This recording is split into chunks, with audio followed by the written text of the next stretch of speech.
I'm so sorry. Peace, love, and blessings. Good evening, my True Be Told family. I hope you all had a great weekend. I hope all is well with each and every last one of you all. I thank you so much for tuning in on tonight.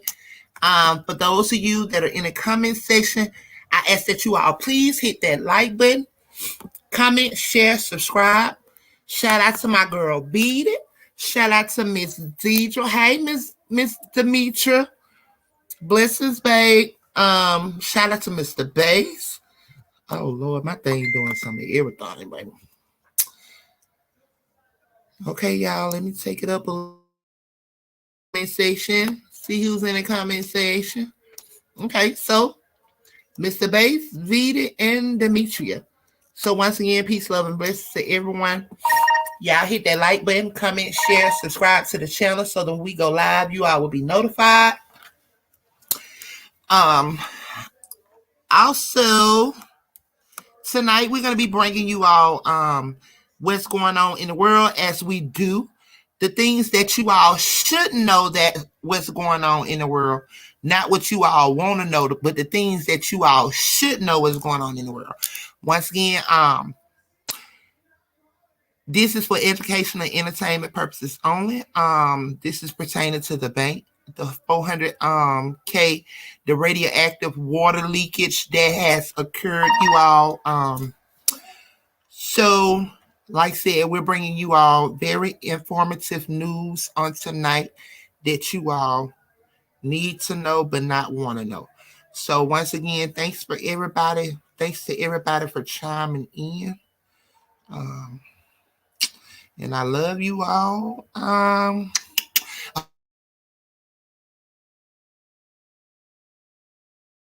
Would you like to pray tonight, or you want me to pray? Because I got a response to some message. Let's see.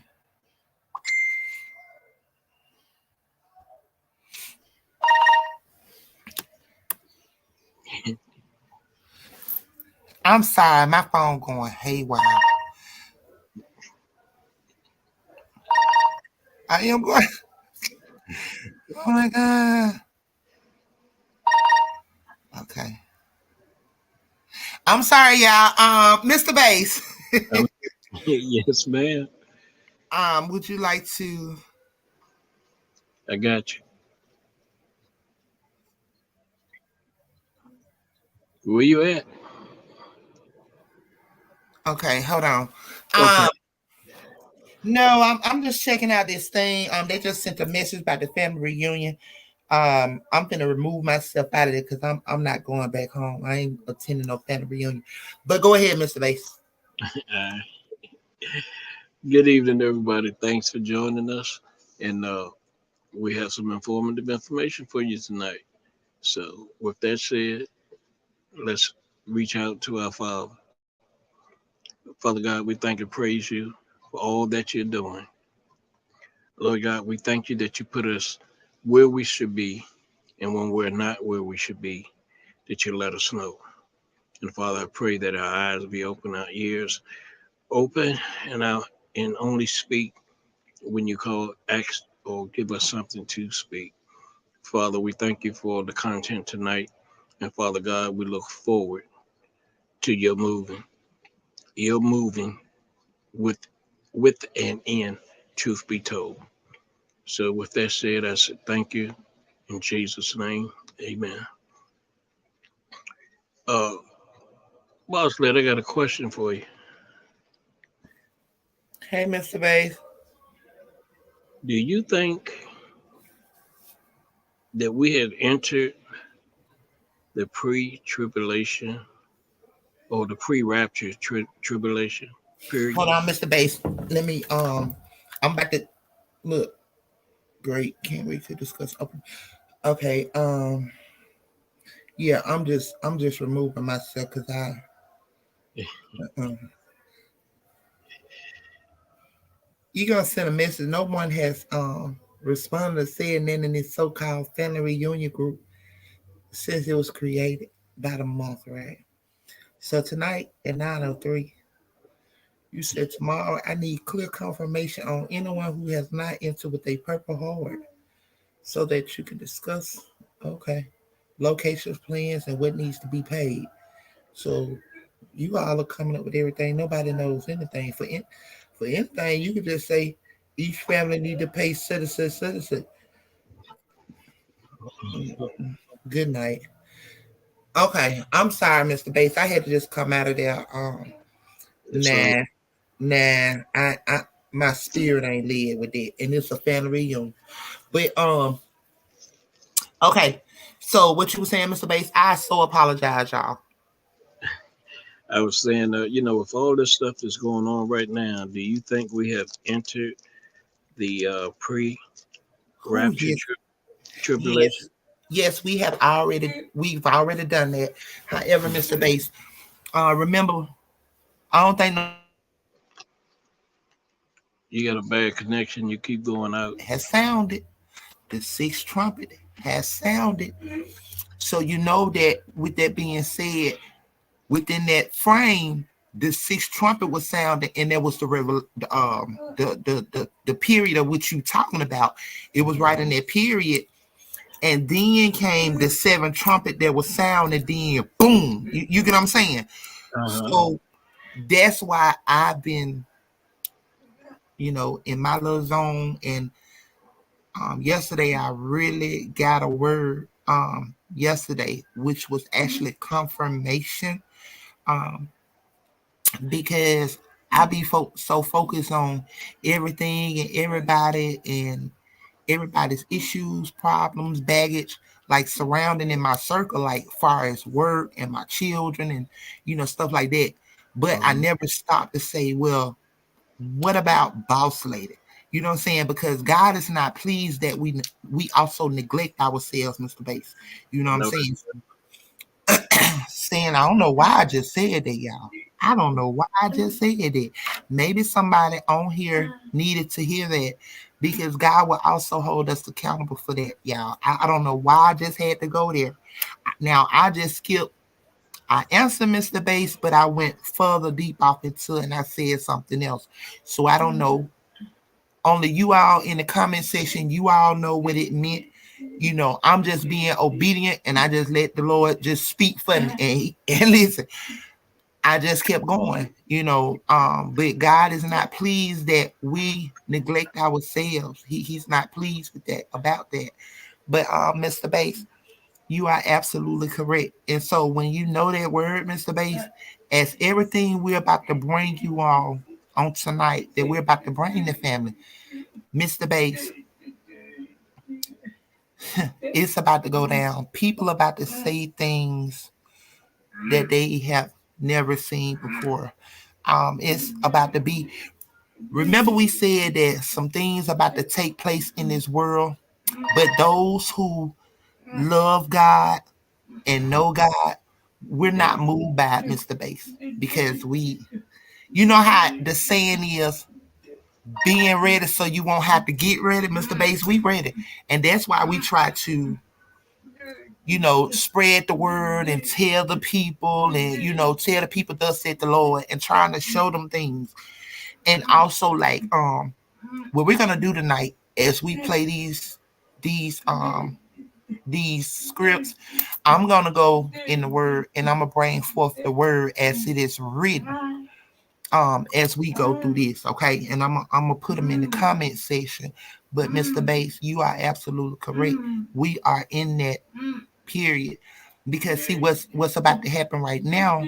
um the beast system has already been activated. Glory to God. Speak, Lord. Hold on, let me sit up for this. Let me sit up. Lord, okay, okay, I'm all attentive. Sorry if y'all hear Suge in the background. She done had her nap good today, so she done ate so good today, so she let her do her thing. But excuse me. For some things that's about to take place in this earth, in this earthly realm. There has been a war in heaven for a minute now, but that war has spilled over into earth. And there's a war on the sun like there is a war on earth. That's why it's been so cold. That's why it's been raining and all of that, because it's a war on the sun as well as a war on the sun on earth, which is the children of God, the sun. Okay. Um Holy and say, hey, shoot. But the people, a lot of people are not prepared, neither are they ready. Neither when things that are gonna come upon this earth, they have become so used to want to write quick, write fast, in a hurry, microwavable. Mm. All this right here. So they have come so far from reality, truth, living all there is back, like the back up how God said we supposed to do things. We have moved so far away from that, like gardening and loving our neighbors, so much of that. So the way we have become now is that, I don't know, Mr. Bay, some of the people, like, they gonna be frantic because they're not gonna know what to do, because they have not been living in reality. So um what's gonna happen though is gonna bring the people close to God without a shadow of a doubt. Every knee shall bow and tongue confess that He is the Lord our God. It is about to take place. Banks are crashing. But see, as you all know, that these things was designed to happen like this. They designed this to happen like this. Everything that you're seeing taking place, however, it is of the devil, but God gets the glory. At the end, God wins. God wins and He gets the glory, you all, because man made that dollar. So where they think they are doing something to harm the children of God, is really in favor of God. God is getting the glory because, like I said, when the dollar crash and the grid, whatever crashes, all of it is man made, y'all. It's man made. But who will survive it? Do you all know how to garden? Do you all know how to go out and fish? Do you all know how to shoot a rabbit out the tree? You know how to shoot a squirrel? Like, all of these things is the things that you have to ask yourself. Will you love your neighbor then, or will you take from your neighbor? The word of God says that, there will be thieves and robbers and looters. They're going to come into your homes and whatever. You know what I'm saying? That's why it comes in it. The Bible has fulfilled itself. So for all who think that their word was a lie, or it was not true, or it was not real, the day has come. Who do you serve? Are you warm? Are you cold? Are you hot? Which one? Choose the day who you are will serve, because the way things are going, we're not sure that when we lay down at night, like it's over with. Because we don't even know, well, we know, truth be told, no. We know what goes on, because not only do God speak to us, we also see things. He also shows us, and we all over here, truth be told, as a family, He has us all on one accord. So one think, the other one speak. So one speak, the other one think at the same time. That's how God works with this family over here. But however, it's just so much going on, y'all, that I would just hope that you all know God. You all have Him in your heart. Repent, and your heart is clean. Let go of all babbage, all of this. I'm working on me. I'm a tough cooking. God knows it, but I'm working on me. I'm steady working on me. But y'all, the time is now. The time has come now. And we as a people, we have to repent and stay close to God, because, like I said, knowing what's all going on the back end, that even us over here, truth be told, been bringing to you all, and they have been pulling our channel down for bringing these things to you all as we sleep at night. Who's to say the war don't pop off and they dropping and doing what they doing? What's going on out here in the world. You know what I'm saying, Mr. Bass? Because with Cornish, y'all. You know that. See, they're not bringing it to you.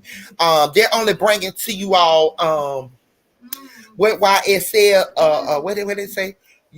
Young Slime Life, aka Thug, in Atlanta, Georgia, went to court, and his co-defendant dropped him a pill. He gave the pill to the court system, you know, speak Lord, or either down in Texas they got charged and white, you know, or charged the right. He done went to the Future concert, or he ain't had no bodyguards.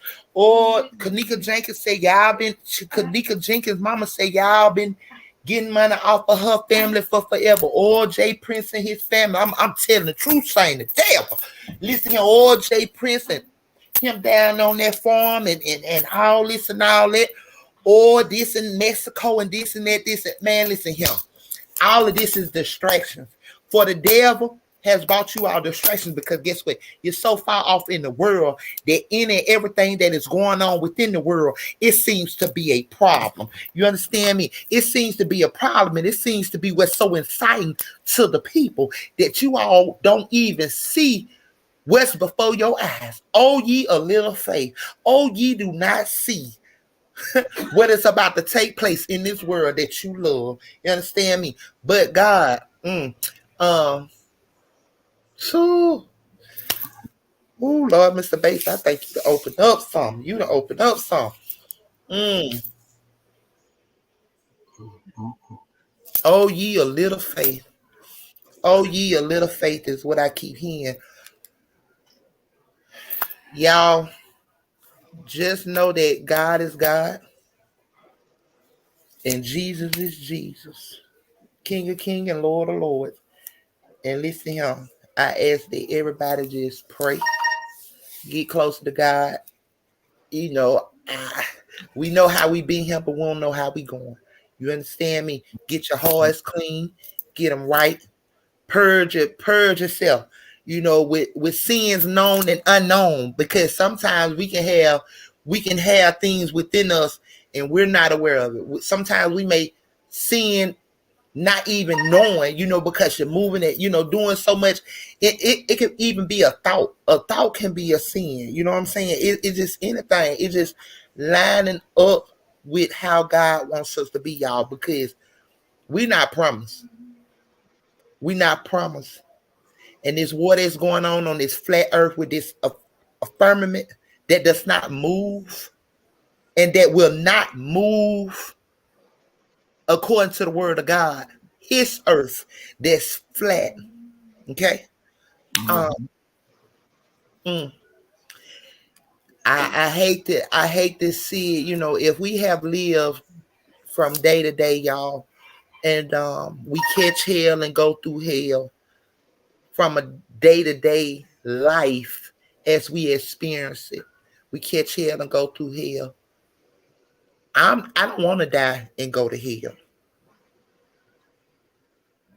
I don't want to die and go to hell because the hell that I experienced on this earth, I don't want to die and go to hell. So you ask yourself, do you all want to do that as well? So that's why it's best to be in the world, but not be of this world and keep being distracted about all these idolizing things. You know, everything because Satan is trying to keep you distracted for this purpose because he know his time been up, y'all. It's over with. It's over with. And so many as he can get, he's gonna get it. Rather that be him keeping you distracted. So when God say, it's time. And then guess what? You have not had time to repent because you so focused on everything going off in the world like Jay Prince, Takeoff and what it is, Charleston White and Kanika Jenkins and all these here and all these here, because these are the things that I know. All those people that see high, they have already chosen a side. And that is a fact. They all have chosen a side. So guess what? They want y'all to come with them because they know where they going. Okay? They've been doing the devil's work for all these years and still doing it. They know where they going. They've chosen a side. And guess what? They want you to follow them right off into the pits of hell. That's a fact. So I ain't coming on here to preach. I'm not a preacher. Mr. Bass ain't come on here to preach, but it's something how he asked me one question. And it done went everywhere. He don't even know that he was used to ask me that question. So that God can speak with the Holy Spirit that abides within me. I may curse or whatever else. That's something I got to work on. I got to deal with God with it. But however he going to use me, how he see fit. So God wanted y'all to hear that tonight, because who's to say, y'all, it may be the night when we lay down. Who's to say it may be tomorrow? We don't know. But are you ready? How many can say they ready? How many can say that they are ready?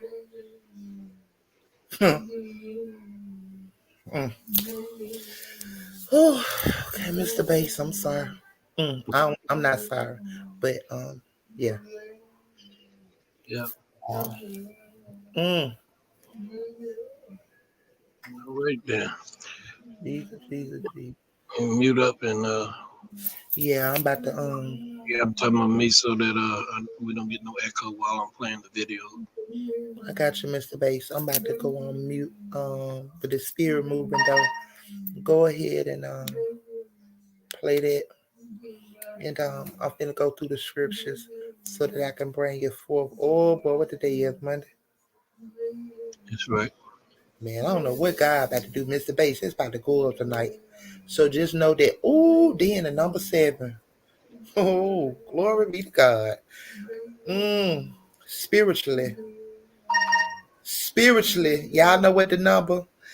Do y'all not know what the number 7 means? Spiritually. From a spiritual perspective, the number 7 means completion, y'all.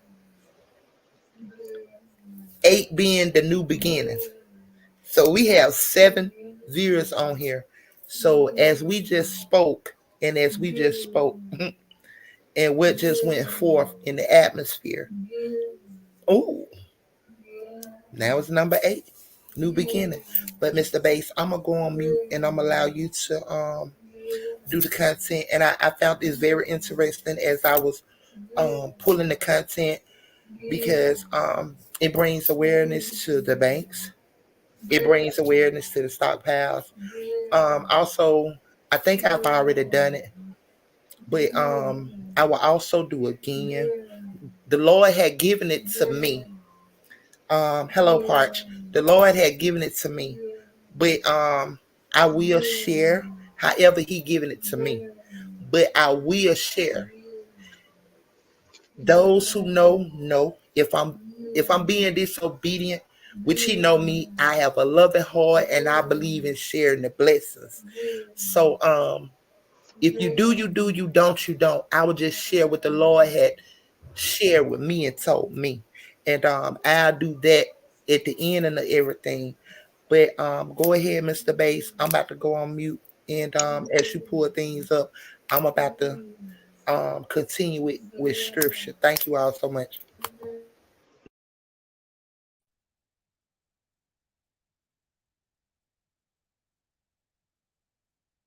On what's going on with Silicon Valley and Credit Suisse, because a bunch of stuff came out just yesterday. You saw their stock at the beginning. The Dow was down 600, and then it ended up a couple hundred down. What's going on with the markets right now? Well, speaking of utopia, no, overnight, it's very interesting. This can be summed up in one chart. Do you have the chart that came from Apollo? So this very interesting chart that comes out assessing the balance sheet risk of the banks. Yeah, can you pop that up a little? And the arrow up there that's toward the left side is pointing to Silicon Valley Bank. Everything to the right of Silicon Valley Bank is actually more risky and slightly worse off than the Silicon Valley Bank balance sheet was. And then if you go all the way to the left, you've got at a score of 15, JP Morgan showing strength, prudence, and, probably, the utopia banking experience there because it's risky. So what overnight has happened is that there is the realization that there is a lot of risk at a lot of banks. That's happened overnight. right before the market closed, First Republic, remember they said that was the other bank everybody was concerned about. It has been downgraded and officially given the rating as junk. And Moody's came out and said, you're not pinning this on us. We're just going to say the whole sector is downgraded. And they downgraded the entire sector to like this questionable status. And so right now, literally, Pat, what we are waiting for the markets to show us market response to the stocks of the public banks and waiting for the other shoe to drop. Because it's not just New York, and it's not just SVP, and it's not just First Republic. It's Credit Suisse yesterday morning coming out saying with a stock price of $2.44. So they're down the street from being delisted. I mean, they're not far away. I think it's 90 cents for so many days and something. They would be, put on a suspension and then ultimately delisted. So what's going on is there's a huge amount of uncertainty, Pat, and there's big amount of uncertainty that no one can have an opinion on. Can I show you a poll real fast? Of course. About what is the Fed going to do in the face of all this madness? And I put a poll on Twitter yesterday. So here's 326 votes. Do you think, and I asked a very just sensible, straightforward question, okay? Consumer price index shows inflation's about 6.5 for the year. Still a problem. And with the SVB collapse, what do you think Jerome Powell will do with interest rates when he announces them next week on the 21st, 22nd? 0.5 point as expected, a quarter point and be a little more gentle, or 0 and then revisit it on May 2nd, which is the next scheduled official meeting of the Fed. Look how close it was. 41% said he's going to, just do a quarter point, and 32% said a 0.5 point, 26%. For most of the life of the poll, and this is 326 votes, and these are public people, not a bunch of banking industry folks, it stayed pretty even, which means everybody actually wasn't very sure. So we're going to find out next week, and we're watching and waiting each day, along with getting more realization, Pat, that a lot of banks have very weak balance sheets right now, and there's a lot of turmoil in the sector. But by the way, when's the last time Moody's downgraded an entire sector the way they just did, that's specifically crazy, banking, right? No, and I'm not exaggerating. That is what they did yesterday before the market closed. They said, "Okay, we're downgrading the sector." When's the last time? Have you heard of that before? Was it like because it's 9/11 wasn't a sector, like it wasn't like we're gonna, 9/11 was. So it makes you think. Yesterday, I'm talking to the folks at Morgan Stanley. I'm like, so what's going on? He says, look. You can't raise 450 bibs in 12 months and not expect these banks to go through what they're going through right now. So, but here's the question. The question becomes the following. Okay, Janet Yellen, you guys bailed out those, however many people at Silicon Valley Bank with above $250,000 FDIC. So we're not bailing out Silicon Valley Bank. We're bailing out the depositors is what we're doing. Okay, fine. No problem. Bank's going to fail, going to get sold, but we're helping the people. Okay, no problem. Great. How many more can you handle? One more? Right. 5 more? It's dominoes. 10 more? 20 more? Like, I had a friend of mine. He started making, he was the top interior designer in Hollywood. He was making 1.6 every year, and I'm his advisor. He's sitting with me. I'm doing a needs analysis. I said, so tell me your expenses. How much you have in savings? I got around $500,000. Okay. How much you have in 401k? 0. How much you have in stocks? 0. You only have $500,000? Yes. How long you been making $1.5 million? About a decade. I said, what's your mortgage payment? Mortgage payment is $15,000 a month. Okay. What's your car payment? I got that SL 500, $2,000 a month. That's okay, great. Yeah, where's the money going? Where's the money going? So watch what he says. He says, I give my mom $10,000 a month. I give my dad $10,000 a month. And my mom asked me to help his sister out, my auntie. I give her $8,000 a month. And I give my dad's brother now $8,000 a month. He was giving his family $40,000 every month. Oh my God. You know what ended up happening? Eventually, the government failed. Well, 08 happens. Once 08 took place, he goes from 1.6 to $200,000 a year. Okay. Yeah, there's no more interiors to design. So I'm like, so what are you doing All now? the houses are done. He's the government and he fails. He had to make 4 phone calls. What are those 4 phone calls? To his mom, his dad, the sister, the brother, all that. He was the most hated man in the family. I can't believe you're doing this. I'm 80 years old. I'm da-da-da-da-da. Here's the problem. You can make one company happy, Silicon Valley Bank. You can make 2, Signature, maybe 3. Dude, you can, if this shit hits the fan and 20 banks smaller than Silicon Valley Bank that secretly are sitting here saying, don't expose us. And on top of that, they have a target of money being pulled out. How much did B of A just get? B of A, the number $15 billion. $15 billion in Silicon Valley Bank fails. JP Morgan claims they got $2 billion. How many more banks after seeing something like this are saying, babe, let's take our money out? If this thing goes next level, right, it's going to be a scary, scary sight. Janet Yellen and Biden can seem noble doing this with these guys. Very soon, they're going to have to say no to somebody, and it's going to hurt. And the rich will just get richer with these big banks. You're They're all just going to go to Wells. See, they're going to go to you're Citi. They're going to go to Chase. They're going to Bank of America. And The interior it's going to be 4 big banks at that point. the interior designer should have just made one phone call and then blamed it on that one person. Just it's mom's fault that I can't pay the rest of you. It's the wife. You got to say, honestly, my wife wants to leave But me. Moody's if I do this. downgrading an entire sector. I mean, my brother and sister and I got out of hand. My mom got Moody and downgraded all of us, but I've never seen Moody's downgrade an entire industrial sector. And then I'm sure someone's going to be in the super chat and tell us. And by the way, if you know it, put it in the super chat and let us and then know, because I honestly don't recall. There's the problem of perception become reality, right? If there's less of a belief that these banks are stable, that's going to encourage more and more people to have a run, and then it becomes this kind of dominant. That's even worse. That's even worse. And that was the run they tried to prevent. You're correct. They tried to they wanted to prevent anarchy from happening. And so what they said was, the government usually does. We're going to protect the depositors. So please don't run on the banks. Yeah. So it was like they took 25 billion out there to prevent $1 trillion. That was the play. And then it just becomes a self-fulfilling prophecy, where it's just like, no, this is happening. And then I'm glad my money's in crypto.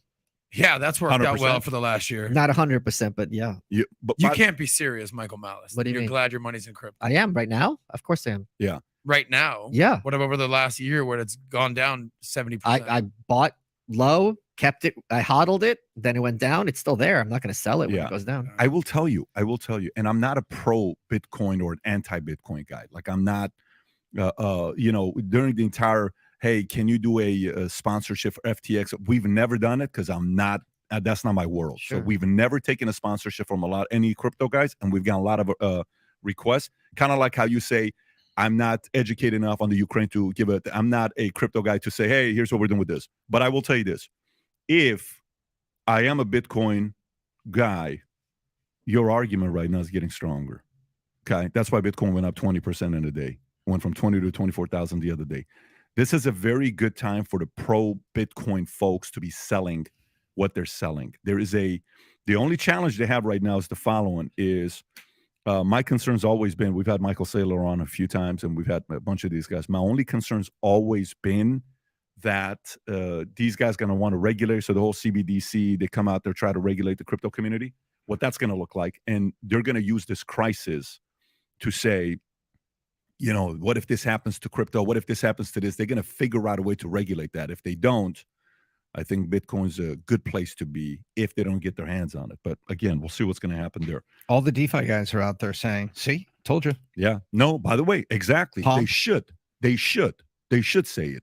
This is a time to say your argument. If gold pops, Peter Schiff should come out and say, I told you so. I told you so, right? It should be able to. My big concern is that at some point, maybe you're right that they're going to have to be like, all right, we got to stop the contagion, bail it out, and then you have to get inflationary as a consequence. That's on top of the inflation that's already happened. And what that ends up screwing over is the poorest of the poor. So that is really my concern here. So if you like this clip and you want to watch another one, click right here. And if you want to watch the entire podcast, click right here.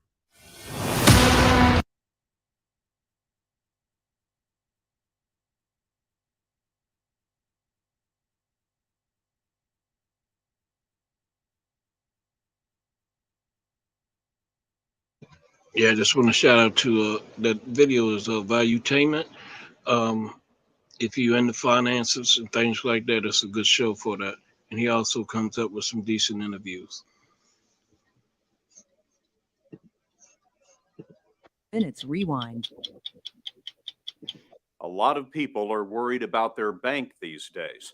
While devastated giants like Citigroup get bailed out again and again and again, many smaller banks are failing. The federal agency that takes over unsound banks is the Federal Deposit Insurance Corporation, the same people who guarantee that depositors won't lose their money. Most every Friday now, the FDIC is seizing several banks. You haven't seen these takeovers happening because they're done secretly at night to make sure that there's no needless panic by depositors. But last week, we were given extraordinary access to one of these operations because the FDIC wants you to see what happens to your money when your bank has failed. They're going to start at one branch, pull the cash out, take it inside of the bank. This is a team of FDIC agents preparing to seize a bank outside Chicago. What we need to do is we need to pull the corporate records. They've checked into this hotel under a fictitious name, CB and Associates. To prevent a run on the bank, they don't want anyone to know who they are or why they're here. You all know that this is for the closing of Heritage Community Bank. Cheryl Bates and Arthur Cook are in charge of the operation that has been given the code name Happy. Strange, considering what they're about to do. Do not discuss outside of this room what is going on, what we're here for. They're here to seize all 5 branches of Heritage Community Bank, a 40-year-old local bank providing savings, student loans, mortgages, and checking. But like so many others recently, Heritage made ruinous bets on real estate. Sheila Baer is chairman of the FDIC. How many banks failed last year? 25. How many do you expect to fail this year? It's going up. There have been 16 already now. And so our loss projections are going up. We're having to increase premiums on banks to address the loss projections going forward. It's a very distressed environment right now. I wonder if you have a number in mind of how much the FDIC is prepared to pay for bank failures in 2009. Well, we make a 5-year projection that for the next 5 years, we project that we'll lose $65 billion on bank closings. $65 billion. $65 billion. Some of that was about to be spent on the imminent failure of Heritage Community Bank. It held 12,000 deposits totaling more than $200 million. The FDIC team waited for the last customer to leave. Cheryl Bates prepared to go in. What sorts of specialists do you have on this team? We have accountants. We have asset specialists who specialize in loans. We have people who specialize in just the physical facilities. And we have a group of investigators that come in and do a review on the reasons for the bank failure. Really, your whole team could come in and run the bank. Yes. 4 months ago, the FDIC in state of Illinois ordered the bank to stop risky lending and raise cash. But Heritage couldn't find new investors. The night of February 27th, no one at the bank knew that the end was minutes away. The FDIC walked into all 5 branches at once. The chief executive, John Saphir, was told that the bank that was his life's work was no longer his. We waited outside as they delivered the news to the employees. With Heritage Bank, your pay stopped at 6 p.m. At 6:01, you went on a pay which is paid by the FDIC. Unused vacation time, you will be paid for it. You will not lose it. In that moment, Operation Happy looked pretty grim. Correct, because I would say a large majority of the employees don't know that the bank is in trouble and that it's about to close. We want it to be as seamless as possible for your depositors, so no depositor loses any money at all. And they reacted somewhat with dismay and shock that we were there. And it is a very trying period for them. So it is an end to that whole chapter of their lives. When we walk in, we appear to be the bad guys. I mean, some of those people have been there more than 20 years. And those are the ones who take it the hardest because they feel that they have put their life into it and now it's no longer there. Make sure that no one comes in without FDIC badges. The employees now work for the FDIC. A public notice went up, and that was the signal to a team of nearly 80 people to take over the bank. They took control of the bank website and added a notice that all deposits were safe.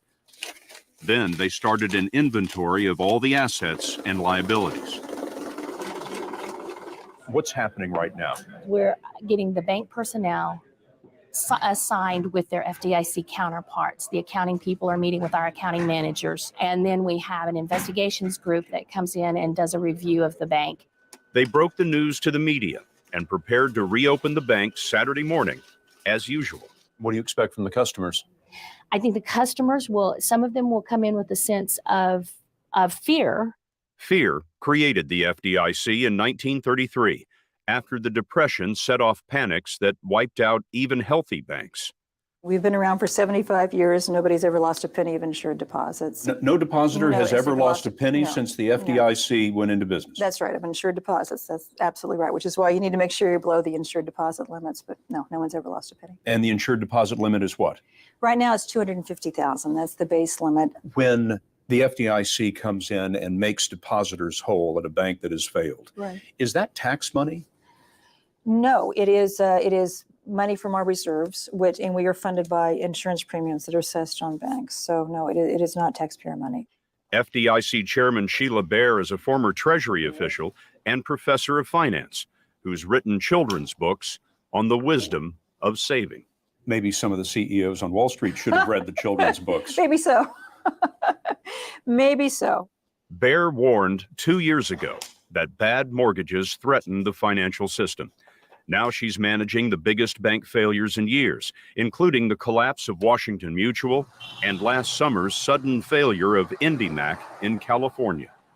We were told we would get in. Stay open an extra hour. When IndyMac failed, you were watching these scenes on television Yes, of I people was. lining Yes. up outside the bank like it was 1932. Yes, it was. What did you amazing. think of that? So I think people just forgot that banks do fail and how the FDIC works.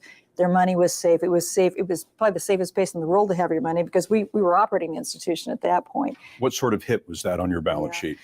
I think we ended up it was over $9 billion for a $33 billion. Yes, it was very stiff. The question becomes, how many times can the FDIC do that? At what point is the FDIC broke? The FDIC is backed by the full faith and credit of the United States government. So if we need to, we try not to and don't want to, but if we need to, we can borrow from Treasury to make up for any shortfall. So the FDIC never goes broke. We don't go broke. No, we are the government. We're backed by the full faith and credit of the United States government.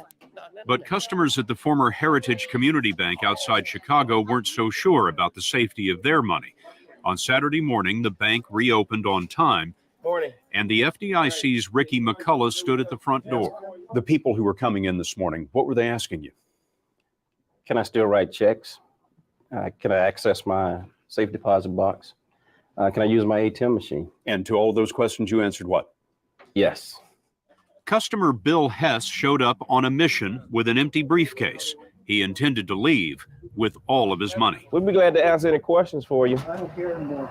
He said, "I don't care anymore." And so I became a little concerned. So I came inside. And one of the things that he told me as he opened up his briefcase, he said, well, I don't have a gun in here. So I said, well, that's good. I can't wait. McCullough explained to Hess and his wife Audrey that their savings were safe. So if you have a single account, that's $250. If you have a single account, that's $250. So now that's $500. Hess's briefcase was empty when he came in and empty when he came out. We just thought we were going to see closed and the doors locked. Yeah. You know, So how do you feel now that you've talked to them? It's fine. assured. Yeah. Assured. You Yes. feel fine. assured. Yes. Yes. You had confidence in the FDIC. Right. Yeah. Now, if they can't pay you, then I won't have confidence in them either. One customer did take most of her money out, but for many, their concern was for the bank employees. I hope you all stay, and I hope they don't let anybody go. We're fine. Good. You just keep coming back to see us. There are three ways the FDIC takes over a bank. It can close it and pay off depositors, run the bank itself, or more often, it'll try to find a buyer. We do have bids from 5 different parties. A few days before the takeover of Heritage Community Bank, we were at the FDIC office in Dallas, where they were holding a secret online auction in hopes of finding a buyer for Heritage. I wanted to congratulate you. We've chosen to accept one of your 3 bids. The winner was MB Financial, a $9 billion Chicago bank. The night of the takeover, all of Heritage Community's branches became MB banks. Mitchell Feiger is MB's CEO. It's almost as if nothing had happened. Almost nothing did happen. It's the same products, it's the same services, it's the same people taking care of the same customers. It was a sweet deal for Figer. The FDIC paid MB Financial $3.5 million. MB got all of the deposits, customers, and loans. If some of those loans go bad in the future, the FDIC will pick up at least 80% of the losses. We wondered what Figer thinks of the health of banking today. You have to believe that dozens and dozens and dozens of more banks have to fail. But it's okay. What do you mean it's okay? It's okay because I think the process is smooth. Depositors are fully protected by an industry-funded FDIC insurance. And I think that taking out the weak players and taking some capacity out of the industry is good. It's good for the industry. It's good for the survivors. It will produce at the end a much healthier banking system. The story will continue after this. If you can put Heritage Community Bank out of its misery, why can't you do the same with Citigroup? First of all, I don't talk about open operating institutions. We can only deal with the resolution of a bank, a federally chartered or state chartered depository institution. And these very large institutions that are creating the headlines now, these are really very large financial organizations. So it's more than a bank. It's a broker dealer. It's offshore operations. It's foreign deposits. We noticed that while giant banks get bailed out, investors in failed community banks like Heritage get wiped out. Ben Bernanke, the chairman of the Federal Reserve, says that the system is unfair for smaller banks, and that's just the way it is. Well, I think that's true. And going forward, I think we need to really review the size of these institutions and whether we should do something about that. Bear surprised us when she suggested that maybe the mega banks, those bailed out by the taxpayers, shouldn't be allowed to exist in the future. I think that may be something Congress needs to think about. Actually limit how size. big Yes, a bank can be. Yeah. Well, I think taxpayers rightfully should ask that if an institution has become so large that there is no alternative except for the taxpayers to provide support, should we allow so many institutions to exceed that kind of threshold? And the idea would be that no bank would grow so large that it posed a systemic risk to the economy. That'd be a very different world. It would be a different world. Because Heritage Community Bank was bought by MB Financial, the FDIC didn't have to pay depositors. Even accounts over the insurance limit were safe. For Cheryl Bates, it was her fourth closing this year, but certainly not her last. What do you want people to think when you tell them you're from the FDIC? I always want them to think that I'm one of the good guys and that we want to make sure that they get their money back. Should their bank fail, that they are going to be okay because the FDIC is there.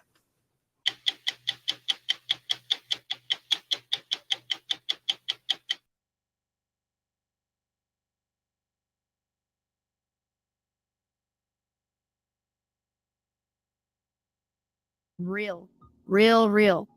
Nobody has an attention span anymore. However, I implore you to take 5 full minutes to watch this entire video clip of U.S. Treasury Secretary Janet Yellen confirming that the U.S. government and regulators will pick and choose which banks get bailed out. Are they causing a bank run on purpose? Are small banks toast? You decide. Check it out. Don't have time. I need to be able to drill in on a couple of things. Let me start with some of the banking issues we're dealing with on it. Will the deposits in every community bank in Oklahoma, regardless of their size, be fully insured now? Are they fully recovered? Every bank, every community bank in Oklahoma, regardless of the size of the deposit, will they get the same treatment that SVB just got or Signature Bank just got? A bank only gets that treatment if a majority of the FDIC board, a super majority. Hey, I don't mean to cut you out, but listen, didn't they say that the bank was the Chicago base? So what they said about Chicago? The banks that Heritage Bank that folded, the Chicago Bank, bought them out. They bidded on it and won the bid. Okay, but check this out. This bank, the one that bought them out and got over everything that they was covering up all over the banks, was established in 1880. We have been helping people achieve their financial goals for over 140 years. We've been awarded 2 prestigious accolades from canister, winning the most satisfied customers, even in 2022 among banks and customer-owned banks, judged by customers across Australia. This bank is an Australian bank. It's innovative bank with extensive digital banking system. You see where all this going, Mr. Bass? Yep. The B system. We are here, y'all. Digital banking. Did I make myself clear? Did you hear that, Mr. Bass? I sure did. See, I'm just doing as that's why I'm quiet. I posted those scriptures in the comment section, but I'm listening as they speaking, and I'm going here so I can bring the facts to you all. So I'm googling, not googling, but I'm what you call it? Going these institutes that they're talking about and seeing who buying who and what's doing what. Unfortunately, I told you all, if you all look, I'm so sorry, y'all. If you all look up in the comment section, I said all by design, right? So it's no coincidence that the banks that's bailing them out now are digital banks. So the B system has arrived. Well, it been here. But however, it has connected. It connected. It was like, you know how like strings be hanging. How can I even explain it? I can't even explain it. Anywho, the beast is a system, and everything is connected to that beast system. Whether you have what they came with the plan that made everybody get what they got, that was a part. It was not the beast itself, but it was a part of the beast. These cellular phones, it's a part of the beast. The banking, everything is like pretty much a part of the beast. You think this is the fast way of getting away from print? There you go, Parch. It's all by design, Parch. Absolutely. It's the system. They connected the system, y'all. The beast system. Also, as Mr. Bass continued to play it, I had put in here about the ID as well to you all. So everything is going to connect, y'all. I dropped y'all some links that everything is going to make sense. But I'm going to go back on mute. I just had to let you all know that this so-called bank, who they saying and bought everything and whatever else. So check this out. I must read this to you all. Okay. So I must read this to you all because this bank, they specifically made notice that they deal with mortgages. You might cut out. Stuff of this nature. So they mainly made sure that they made that known, y'all. So which tells me that that's how they coming.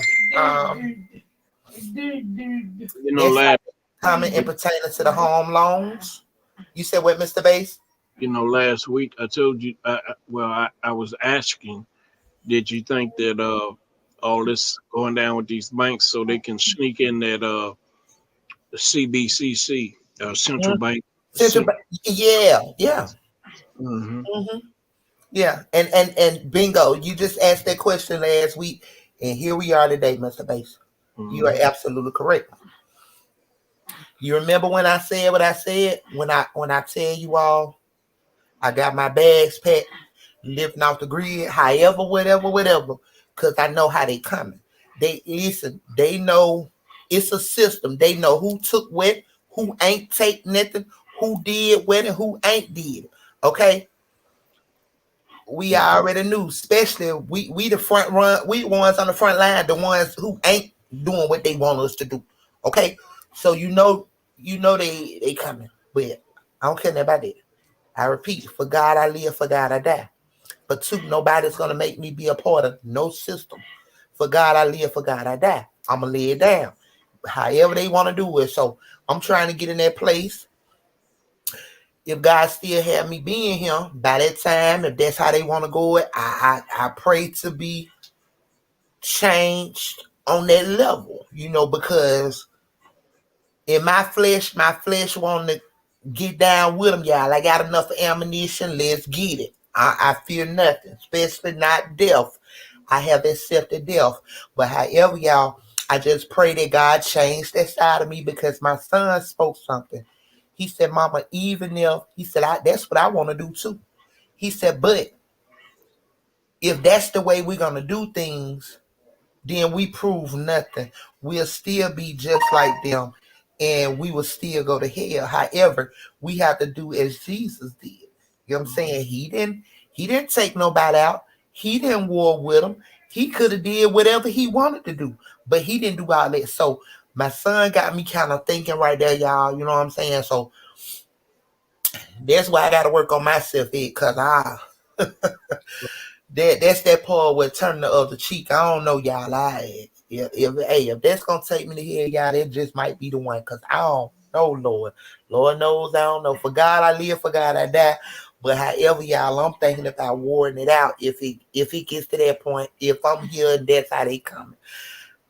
Look, y'all, I ain't perfect, but hey, Lord help me. But you were absolutely correct, Mr. Bates. It's all about design, and it was intentionally. This what you all have to realize is this is what Satan has been working on for many years. But God, though. But God, we must know that God ain't gonna bring you to it if He ain't gonna bring you through it. So, for like I said, for all who are left, and we have to battle and fight, whatever, however we shall see when we get there, y'all. All I'm doing is just preparing to be better than I was last night, better than I was yesterday, better than I was an hour ago. I'm just striving to be better, a better me, and hoping that the Lord have mercy on me, because I told y'all, just like my little thought I just told you all, like seriously, because for God I live, for God I die. But what we must know is Satan, Lucifer, the devil, in whom we call, it's a spirit. You know what I'm saying? So even when they come, and we will be persecuted for his name's sake, even when they come, get what? If I was to get what? That spirit next, that spirit travels. So like I said, y'all, it's something I gotta work on. Truly, Lynn, work in progress. I'm working, but continue, Mr. Bates, but you're absolutely correct. Yeah, show you right in the end. If he bring you to it, he'll bring you through it. Amen. But Mr. Bates. Yes, ma'am. Yes, Lord. You just asked the question last week. Like I said, there it is. Y'all better see how they got this ID thing and all of it, how it's all gonna connect. You are gonna see what they call it. What they call it, Mr. Bates? ID, what the name? The real ID. The real ID, and it's another one too. Just keep going. It's off in there. You see what I'm talking about? I don't know. But if you want to say something else, Mr. Bates, you can go ahead. But if not, you can go back to the content. I'm gonna go on mute. Majority, a supermajority of the Fed board, and I, in consultation with the president, determine that the failure to protect uninsured depositors would create systemic risk and significant economic and financial consequences. So what is your we plan? made that determination. Right. So what is your plan to keep large depositors from moving their funds out of community banks into the big banks? We have seen the mergers of banks over the past decade. I'm concerned you're about to accelerate that by encouraging anyone who has a large deposit in a community bank to say, we're not going to make you whole, but if you go to one of our preferred banks, we will make you whole at that point. Look, I mean, that's certainly not something that we're encouraging. That is happening right now. That is happening because depositors are concerned about the bank failures that have happened and whether or not other banks could also No, fail. it's happening And because you're it's- fully insured no matter what the amount is. If you're in a big bank, you're not fully insured if you're in a community bank. Well, you're not fully insured. And You the big- were at Signature, and the it just barely met that threshold. You were at Signature. Well, we felt that there was a serious risk of contagion that could have brought down and triggered runs on many banks. And that's something, given that our judgment is that the banking system overall is safe and sound, depositors should have confidence in the system, and we took these actions. So there's a to special discourage assessment that's been done on community banks in my state and all banks across the country. Was there any discussion that that special assessment would only apply to the larger banks, or was it always assumed the special assessment would cover every bank, including rural banks in my state? I think I'm not certain what the rules are around that.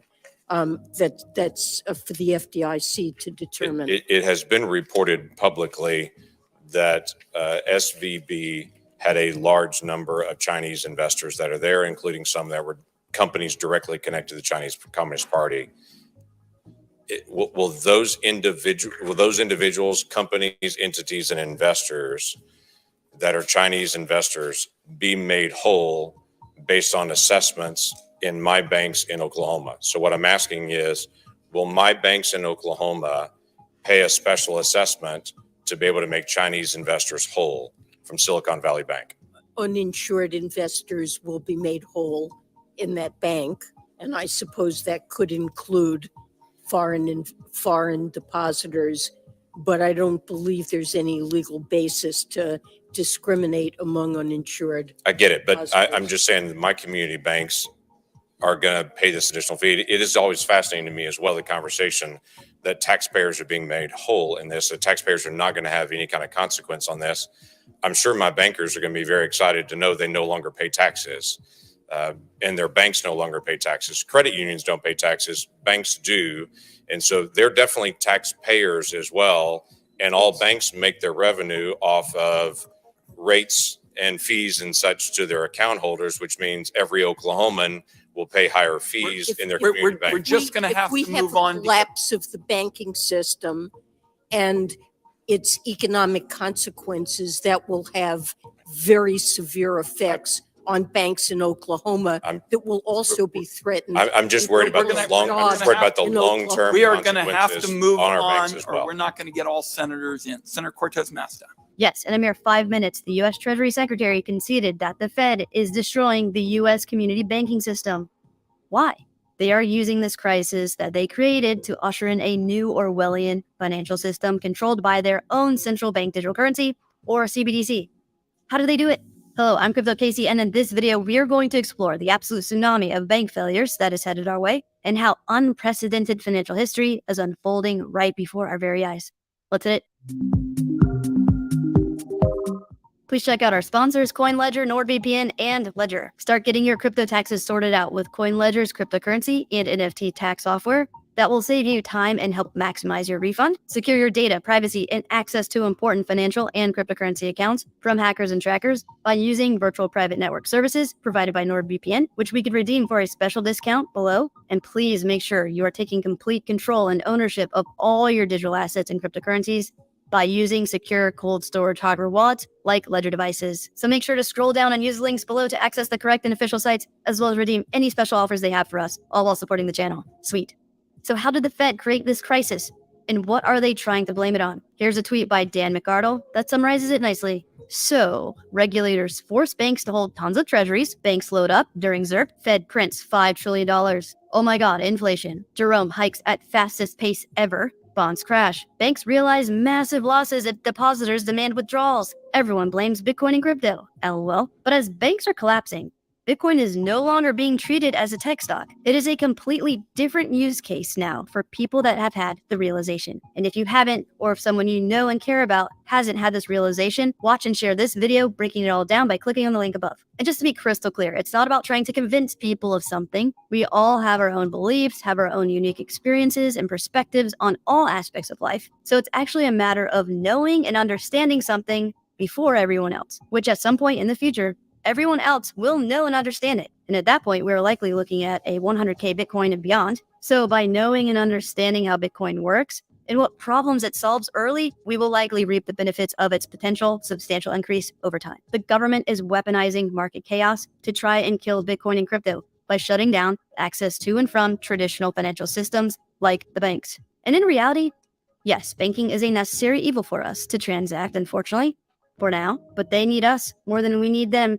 Because if we are able to shift to using Bitcoin or another blockchain-based, decentralized, transparent, and immutable cryptocurrency, we do not need to use banks. We can transact directly with each other, quickly, efficiently, and cheaply, without the need for third-party intermediaries like banks. So am I worried about the concerted effort by the US government to choke fiat to crypto on and off ramps? Not really, because there will always be entrepreneurs somewhere out there looking to fill and need and provide value to the world. So as crypto on and off ramps shut down, it just creates opportunities for someone else to fill the space. The US is clearly scrambling to maintain its power and status as the world's reserve currency, and it's willing to sacrifice anything and everything else to do it, including small banks, the taxpayers, and its society at large. What else are they willing to sacrifice? Sacrifice people's lives, including US citizens. They're likely willing to initiate World War III to retain its hegemonic supremacy because the dollar is absolutely wavering and getting worse. As the money printers have officially fired back up, Fed's new BTFP facility is stealth quantitative easing,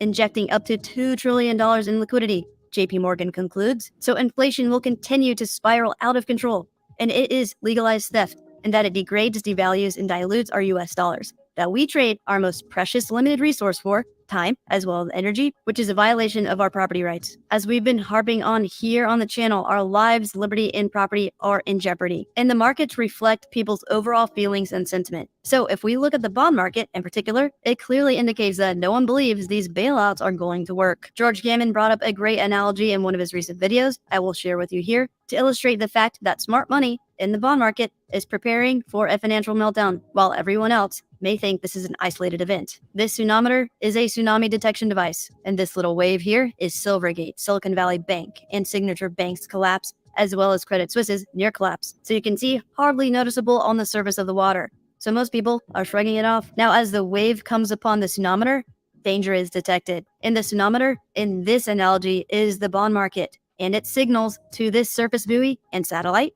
smart money, that a disaster is imminent, which then warns the facilities on the shoreline, us. And most of us are either ignoring the signal, don't understand the signal, or hear the signal loud and clear. And if the bond market signals aren't compelling enough, check out this chart. This arrow is pointing out Silicon Valley Bank that went bust. And all these banks to the right of it are actually more risky and slightly worse off than Silicon Valley Bank. Over 34 more banks are at risk of failure. And all the way to the left here, we show what will likely become the only big banks to exist alongside the central bank or Federal Reserve once their centralization and consolidation plan for the US banking system is complete. JP Morgan, Bank of America, Citibank, and Wells Fargo. This is the impending tsunami the bond market is warning us about.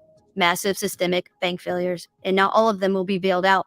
That's what U.S. Treasury Secretary Janet Yellen said today. The Fed will pick and choose which banks get bailed out. We are in the midst of an arms race, our generation's most important arms race against the U.S. Central Bank, other big banks, and their bought and paid for government and regulators. So what is the best case scenario for crypto? I think this tweet by Ryan Selkis sums it up nicely. My rough prediction for the next 12 months. 1. More bank failures in the next couple of weeks. 2. Fed cuts. QE is back. 3. Bitcoin climbs. Sustained moderate inflation. 4. Outside money or sound money gets Bitcoin to 100K. 5. Institutions buy faster than the feds can shut down. Game. This is an optimistic bet on the future, as Bitcoin is treated as a life raft and peaceful option. But the key is threading the needle so institutions can buy it and defend it alongside us. Best case scenario right now. Cool. So what's the worst case scenario for crypto? Like we've been discussing for years now at this point, it hasn't changed. If Binance, the largest crypto exchange, or if Tether, the largest stablecoin by market cap, goes bust. Crypto will tumble significantly. It wouldn't die, but it would be bad. Definitely the worst case scenario. If US regulators and the government are successful in their attempt to sever connections between our traditional financial system and crypto, crypto won't die. Sure, it sucks that a lot of US money will be prevented from entering the space, but crypto will continue to exist. The US can't stop it. All the US would be doing is preventing itself from participating in this most important phase of the entire internet revolution, as well as the next largest incoming asset class in the world. Crypto is moving and will continue to move offshore, depriving the US from one of the most important innovations in human history, all in a futile effort to maintain the hegemony of its corrupt Ponzi scheme, the US dollar fiat currency, by committing one of the most heinous power grabs in human history, implementing a central bank digital currency that is programmed to do whatever they want, based on power and greed. None of what's happening and what will happen as banks continue to collapse around the world would have been possible in the truly decentralized, transparent, auditable, and over-collateralized crypto asset ecosystem. Crypto is the apex financial predator. It is the solution to all of the central points of failure, opacity, and blatant corruption in the current global financial system. That's why they're trying to make it a scapegoat for a crisis they likely planned and are executing, which you can check out why by clicking on the link above. In the midst of it all, Bitcoin and crypto has been decoupling from the stock market and behaving like a safe haven asset, along with gold as prices appreciate. So what should we do as crypto investors? Simple. Stay calm. Focus on what we can control. Commit to doing the best we can with what we've got. Keep working on increasing our income and cash flow, and stay disciplined. Also, diversifying our wealth is more crucial than ever. Check out treasury bills, stocks, bonds, real estate, gold, silver, Bitcoin, Ether, and also consider the unique, time-tested, uncorrelated asset class of fine art with Masterworks platform. Art is one of the oldest asset classes there are. In fact, Sotheby's is the oldest company on the New York Stock Exchange, nearly 275 years old. So people have been trading art for centuries, and typically only the ultra-wealthy have had access to fine art investments until now.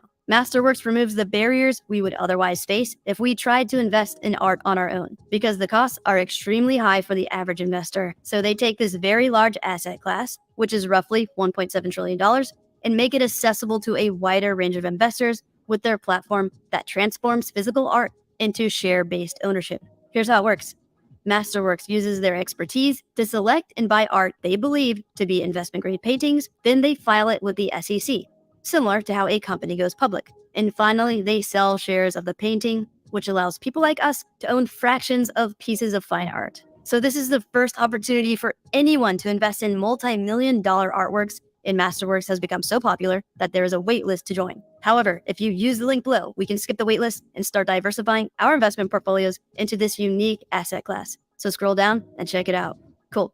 So the question on everyone's mind now is, what is the Fed, the US Central Bank, going to decide about interest rates at its next FOMC, or Federal Open Market Committee meeting, next week on March 21st and 22nd? Well, surely since QE, or quantitative easing, has started, they won't hike rates further, right?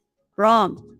The ECB, or European Central Bank, has been doing both, printing money and increasing interest rates over the past 9 months. And just this week, the European Central Bank hikes rates despite market mayhem, pledges support if needed. They increased by 0.5%, 50 basis points. Insane. Is the Fed going to follow suit? Let me know what you think in the comments below. My random wild guess is that I truly don't know. There are likely 3 scenarios: a 0.5% hike, just like the ECB, a 0.25% hike, or no hike. If the Fed really planned this whole crisis to orchestrate the most heinous power grab of all time, they will hike 50 basis points or a 0.25 basis point. Or if they really want to try and undo the mess they've created, they will not hike at all or would decrease interest rates. Because as we've been discussing on the channel, they will only stop once they reach their 2% inflation target, or when something big breaks. Something big has broken, and they have fired up the money printers. So their 2% inflation target is likely out of the window. However, as we discussed in a recent video together, this may have all been planned to usher in their central bank digital currency. If that's the case, then they will hike and continue systematically destroying the US community banking system in order to centralize and consolidate power. By the way, this is all great for Bitcoin and crypto long term, but this is very, very bad for pretty much everything and everyone else. The current situation is disturbing and the future is uncertain. There is a massive financial crisis underway. Banks across the country are sitting on massive losses. Some will go insolvent. and some will not get bailed out. In the end, I'm hopeful that Bitcoin, crypto, and truly decentralized, transparent, and immutable financial systems will emerge like a phoenix from the ashes of this disaster. So now is the time to get curious about Bitcoin, to get knowledgeable about this new revolutionary technology, and to spread awareness about it with our friends and family. Awesome. So if you would like to learn more about how Bitcoin works and why its revolutionary technology can help us maintain power over some of our wealth, check out this video. If you would finally like to have that eureka moment about how cryptocurrency wallets, seed phrases, and private keys work, check out this video. And to skip the Masterworks waitlist, click on this link on the screen. Like and subscribe for more. Be safe out there.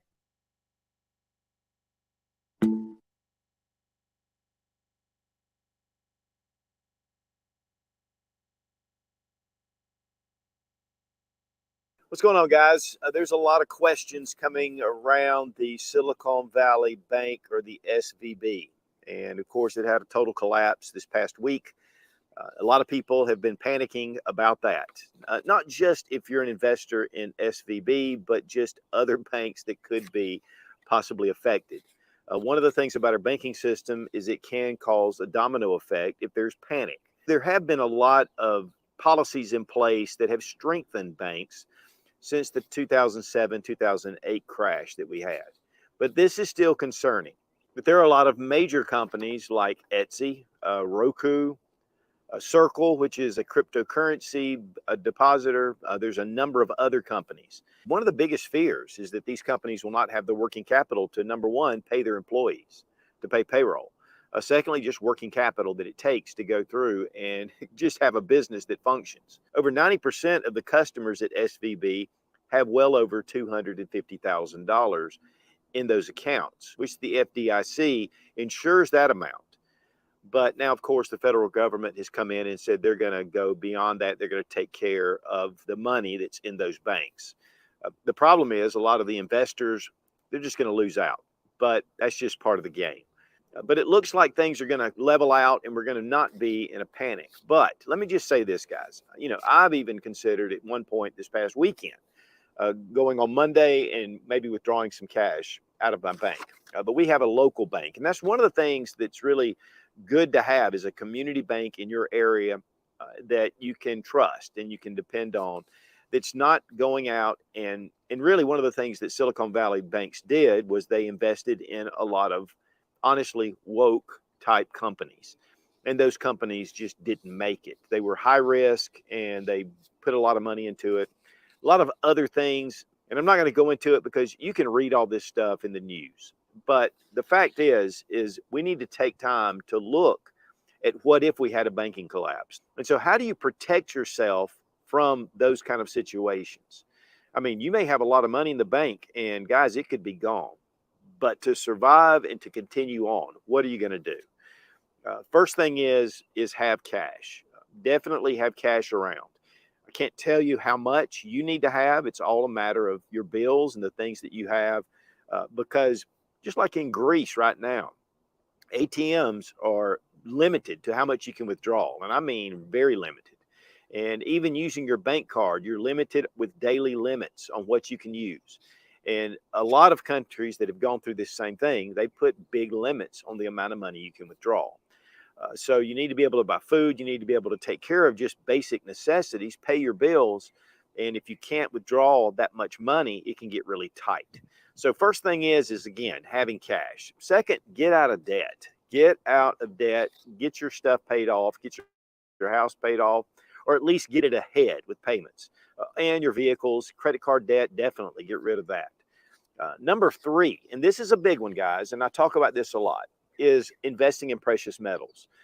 That's God's currency, and that's something that has been around for a long time. It has been the medium of exchange since it was discovered. And having precious metals put back, it gives you tangible assets that you can hold on to. One problem with having cash is that in a real collapse, we could have super high inflation or hyperinflation that would devalue our cash down to pretty much nothing. There's tons of documentation of countries that have gone through this that are carrying wheelbarrows full of cash to just go purchase groceries. And so we need to have that backup plan. And the one thing about precious metals, it's recognized all across the world, and there's a lot of different uses for it. I've talked about that a long time. One that I would highly recommend is Scottsdale Mint. I've known those guys for over 10 years. They're just solid. And they mint coins for over 20 countries in the world. So it's an excellent resource. But there are other options out there. But precious metals, that's a big deal. And having it put back, it'll allow you to have some kind of currency. And you can sell it, you can trade it, you can barter with it.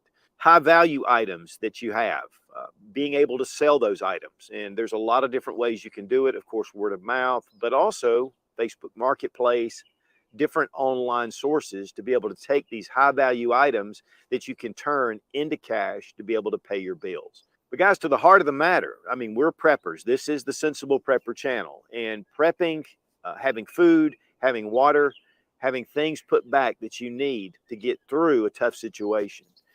One of the things that I just really realized this past week is, we're a very consumer driven society. Here in America, especially, we have storage units full of stuff. Everybody has things packed in their attic. They have more than they need. One of the things about that is that you have a lot of items that you can barter and trade with. And so if there's a market that pops up, you can take a bunch of items up there that you're not going to use. Other people may need them. It may need them just around the house. They may need them to do things. It may be a project they're working on. And they can find those things at a market and be able to barter and trade. And so it's one of the blessings, which probably the only blessing of having so much stuff, is that you have a lot of resources to be able to use those to barter and trade. Guys, again, I'm not a financial planner. I'm not an expert, but I think it's time to take what we're going through right now and be motivated to get yourself in really good shape. Guys, if you have some extra gas cans around and they're empty, fill them up. Fill up your car with gas. Do those things that we've been talking about as far as a prepper. Don't be lazy. One of the problems with being prepared is that a lot of times we put off different projects because we think, we got time to do that.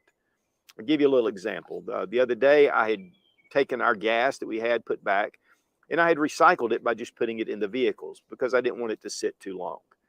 Planning to run up to the gas station to get some more gas to replace it, and I forgot. We had a big power outage here. The power was out for about 5 hours, which it was in this whole general area. It wasn't just around our house. So I grabbed some gas cans to make sure we have gas for our generator. I get to a gas station down the road. The power's out there. And then it just hit me. I thought, if there was no power, what would I do? I need to keep my gas cans full. I drove about 3 miles outside of the area, and there was a station that was running, and I was able to fill up my cans. But don't wait until it's too late. Just like this banking crisis that we're in right now. Have things set ahead of time. So when stuff like this happens, it doesn't completely wipe you out. You don't go into a state of panic. You've got food, you've got water, you've got some cash on hand. You have precious metals. If it gets into that, again, you can barter and trade and get your debt paid off. Another big danger with all this stuff is the digital currency that they're planning anyway. And things like this kind of reinforce their resolve to bring this digital currency to us. Now, I have a video about this, and I'll have it annotated right above. But digital currency is very dangerous. It's going to completely eradicate our privacy. One of the things, we have electronic banking now, and we can go to this bank and we use our cards and we get online. But there are petitions that block off things. I can take one card. If it doesn't work, I go to another bank. I've got another card. I can use it. I can use PayPal. I can use different sources. But under a digital currency system, it's all going to be centralized. We don't want that. Believe me. Because then, again, your freedom's gone, your privacy's gone, and then if they don't like what you're saying, they can click it off just like that. I know this has been quick. It's been down and dirty. But guys, it just gives you some ideas to kind of put yourself at ease and get yourself in better shape.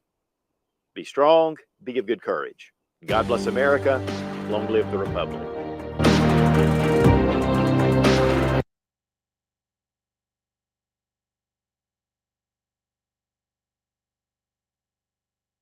Is it time to panic? Is it time to pull your money out of the bank? Is your money safe? Will there be another Great Depression? All of this is good questions to ask because we see banks failing right around us. Are we worried that our bank is going to fail? Let's discuss some of these things and hopefully it's not time to panic. Hopefully it's to gain some and seeing what we could do for our families to give us some ease and lax maybe in a crazy volatile time in our world. This is going to be a great video and it starts right now.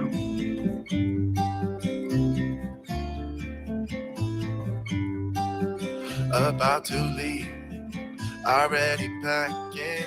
Hey guys, welcome to the Max. I cannot stand time change because look, instead of you sitting, watching a sunrise, seeing the animals move behind you, you see darkness. So I'm sorry, I'm filming in the morning, so I can't help that. Hopefully there will be some sun that comes up in this video. So why am I making this video? Why are we seeing bank runs? Why are we seeing banks collapse? And can we do anything about it? That's a big question that we all need to ask ourselves because we all have money. We're all invested in the economy in some form or fashion. You depend on money coming in. You work for someone, you own a business, you have money in the banks. You're affected by that. You have stock in the stock market. You have your retirements in the stock market.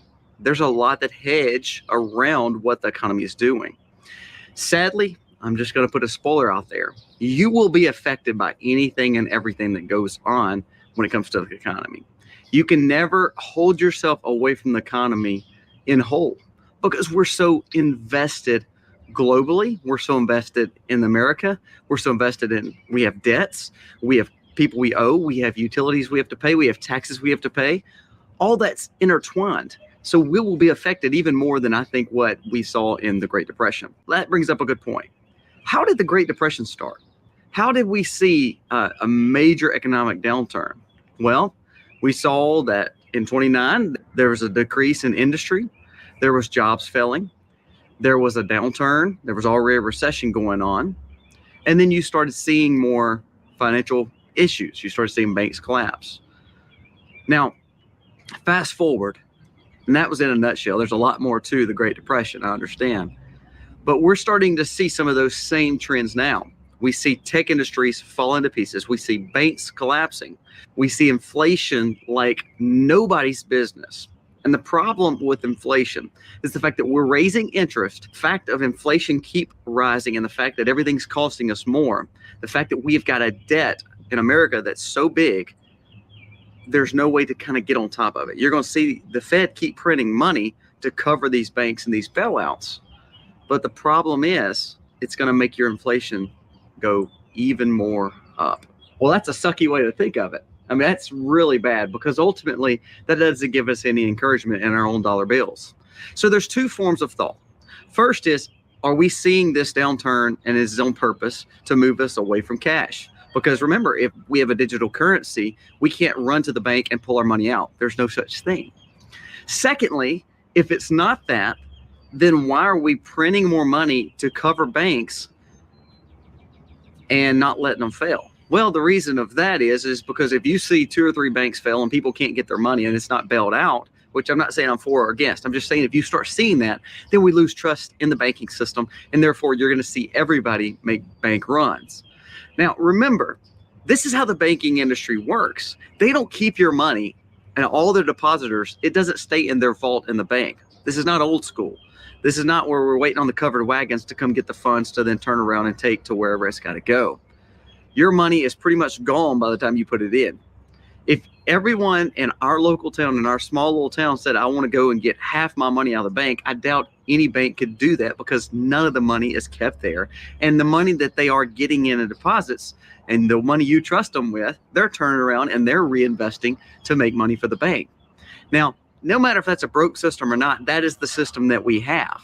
So inevitably, you're going to see a fall of a dollar that will cause a major catastrophic situation, or you're going to see banks get bailed out by the government and then turn around and cover you, FDIC. The problem I have with either one of those situations is it's not really good for you as the consumer. You're either going to lose the value in your money and the independence and freedom of a decentralized currency or having cash in your wallet to buy things, or you're going to see a situation where the government is going to keep bailing out these banks and you're going to have all this money. You're going to have all your cash, but it's going to be worthless. And you're going to be able to wipe your butt with it because it's going to be worth just about as much as what your toilet paper is. Because if we keep on printing, inflation will go up and therefore the dollar won't be worth anything anyways. So then what is the answer? I mean, so far, Monday's video has pretty much been a drab and really depressing to watch. Well, let me tell you what I think and what we need to start doing and making sure we are keeping our money and our cash and our assets safe. This is just me personally. I'm not advising you in any way, but this is what I think you should be looking at. A few things. First of all, don't have all your eggs in one basket. Don't have all your money that you've personally made put in one financial institution. I think that's dangerous, no matter if it's a national or local bank. So therefore, you need to spread your funds out. If you like putting money in the bank because you don't trust keeping a lot at home, that's okay. There's nothing wrong with that. But be smart with that thought pattern. Put some in a local federal credit union.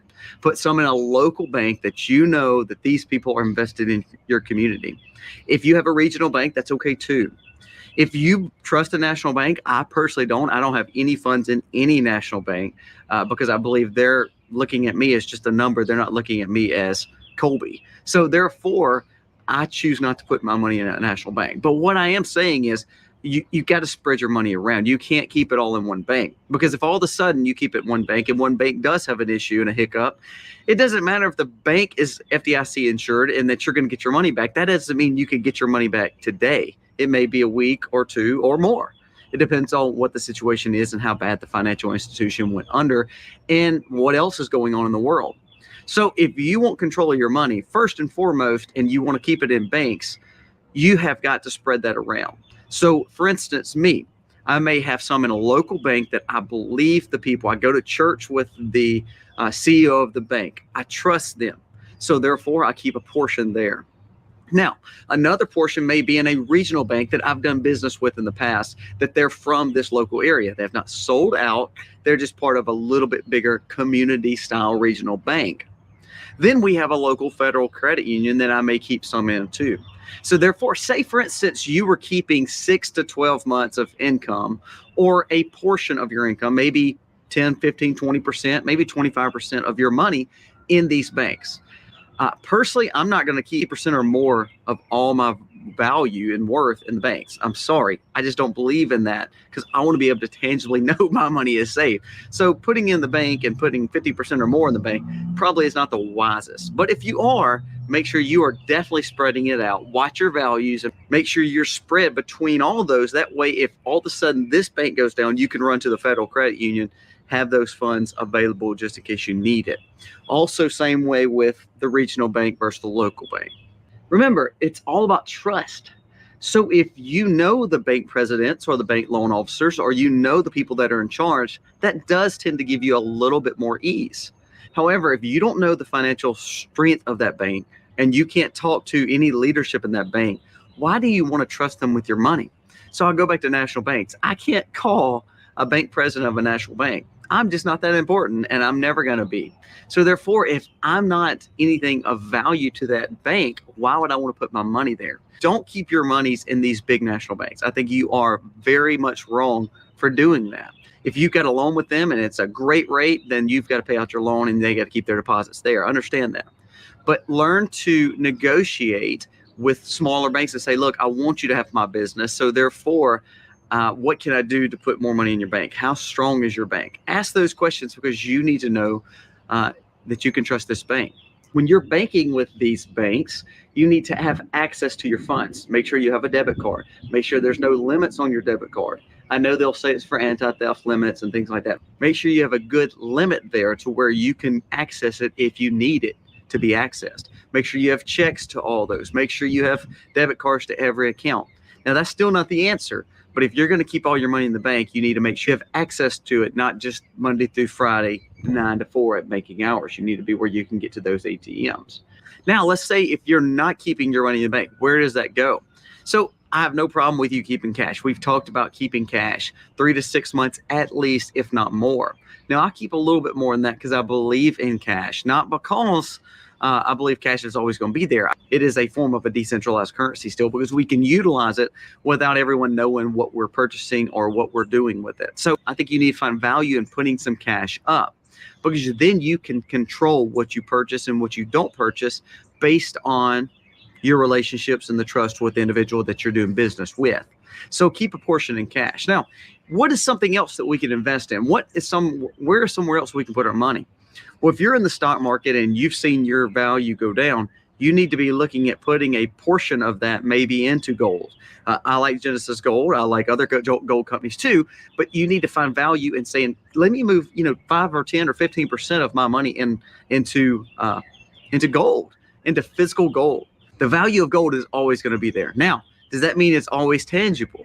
No, but neither is the money that the bank just turned around and lost that you were supposedly having there to be able to grab out when you needed it.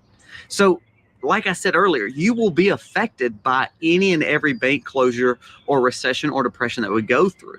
The solution, though, is you want to spread yourself around to where if that basket of eggs bust, yes, it hurts you. You can deal with that basket and you can clean that mess up. You have several other baskets full of eggs. So be smart when you come to spreading your money around and finding value in putting money everywhere you can. There's cash, such as other banks or federal credit unions. If you have an IRA or 401k, you can't just physically take that out because you're penalized. So if you're not going to do that, then maneuver some of that into gold, precious metals. Maybe put it in a money market account for right now, so therefore it's not losing money. When I was a kid, the big push was, well, if you learn to invest when you're 18 and 19 in your 401k and you start doing 15% a month for all your life, when you get 55 to 65 and you want to retire, you will be a mega millionaire. Say, for instance, you were half wrong. You would be a millionaire still because your value had been up. It's compounding. It's growing. Well, in a perfect world, that makes sense. And there's still times where economic downturn makes for people to get into the market and be very opportunistic and make money too. So I'm not pushing against any of that. But the time where everything's just going to go back to where it is and everything's going to always grow and be better, I think it's over. Here's why. Our debt is bigger as a nation than it's ever been. We're not stopping spending. We're printing more and more. So we're not able to do the things like go up on the interest rate because we can't afford the debts to the countries that may be calling our loans. Is that real? Can that happen? Yes. I hear all the time that the United States is not going to fall because if we can control printing more money, then we'll never default. Yeah, but again, if we never default and we just keep printing money, again, the value of your dollar is going down each and every time they print more money. Interest is helping curve inflation. However, if we can't afford the interest payments because our stupid government keeps spending more money, and that's both sides where they spend more money that we don't have in order to get your votes. They're career politicians and not term limited politicians. Therefore, your dollar value is going to always be manipulated based on inflation and interest. So, okay, you ask, well, if our money is not safe in banks, or a portion is. Well, our money is safe in cash, well, a portion is. Well, we like precious metals and it hedges against inflation. However, we can't just spend gold and silver for a loaf of bread. Those are all good points. Am I invested in every one of those? Absolutely.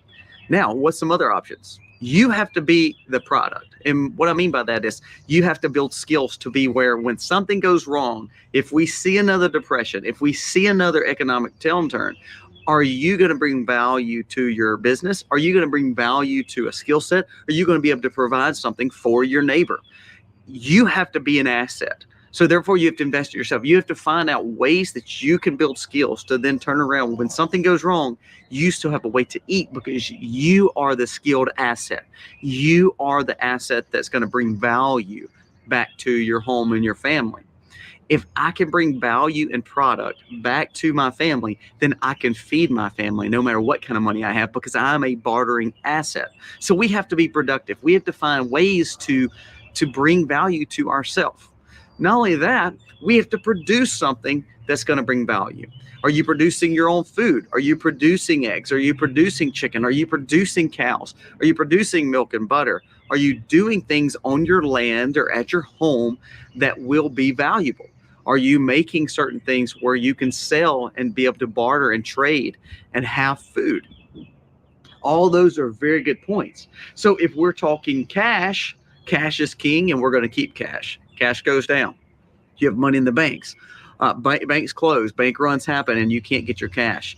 Well, the next valuable thing is bartering and trade and commodity and products. We become all those things. We make ourselves worth something to bring value to someone else. If it's simply fixing something and being a mechanic, being a welder, being a carpenter, if we're able to do that, then they can maybe pay us back with something like food, or they pay us something in value to then turn around and let us barter for food. Well, I live in the South. I live in a very rural community.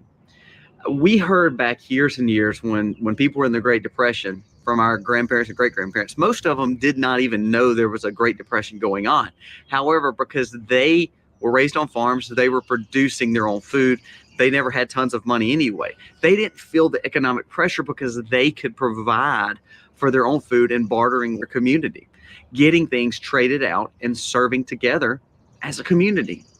The people that felt it more were the people who did not provide for themselves, with people who were all invested into the markets. So people who live in cities, you guys who are watching, you live in urban and suburban areas, you have to find a way to be productive. You have to find a way to stockpile as much as you can, because you're going to be affected way more than people like us that live in these southern areas. Now, will we be affected? Absolutely. Everyone will be. So you have to find value, either a product you provide or something that has some bartering and commodity worth.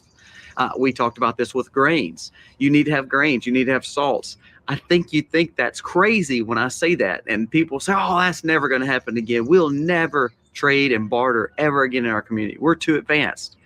Don't believe that. We could easily get put back in a situation where currency and commodities kind of run hand in hand, where we find value in food and grains and things that we can tangibly hold that's not just paper goods. So precious metals are one of those. But say, for instance, grain. Can we find value in grain? Can we find value in putting those kind of things up? Because someday somebody's got to eat. Someday somebody's got to plant. So if you have some of those things, that's going to be a game changer for you. So if you live in the city, you need to start stockpiling some of those things. So you have to find ways to be productive. You have to find ways to produce product. Take your money and buy things that have bartering assets and bartering value. Commodities is key. So let's recap. We've talked about diversifying your money and putting it across banks, keeping out of national banks.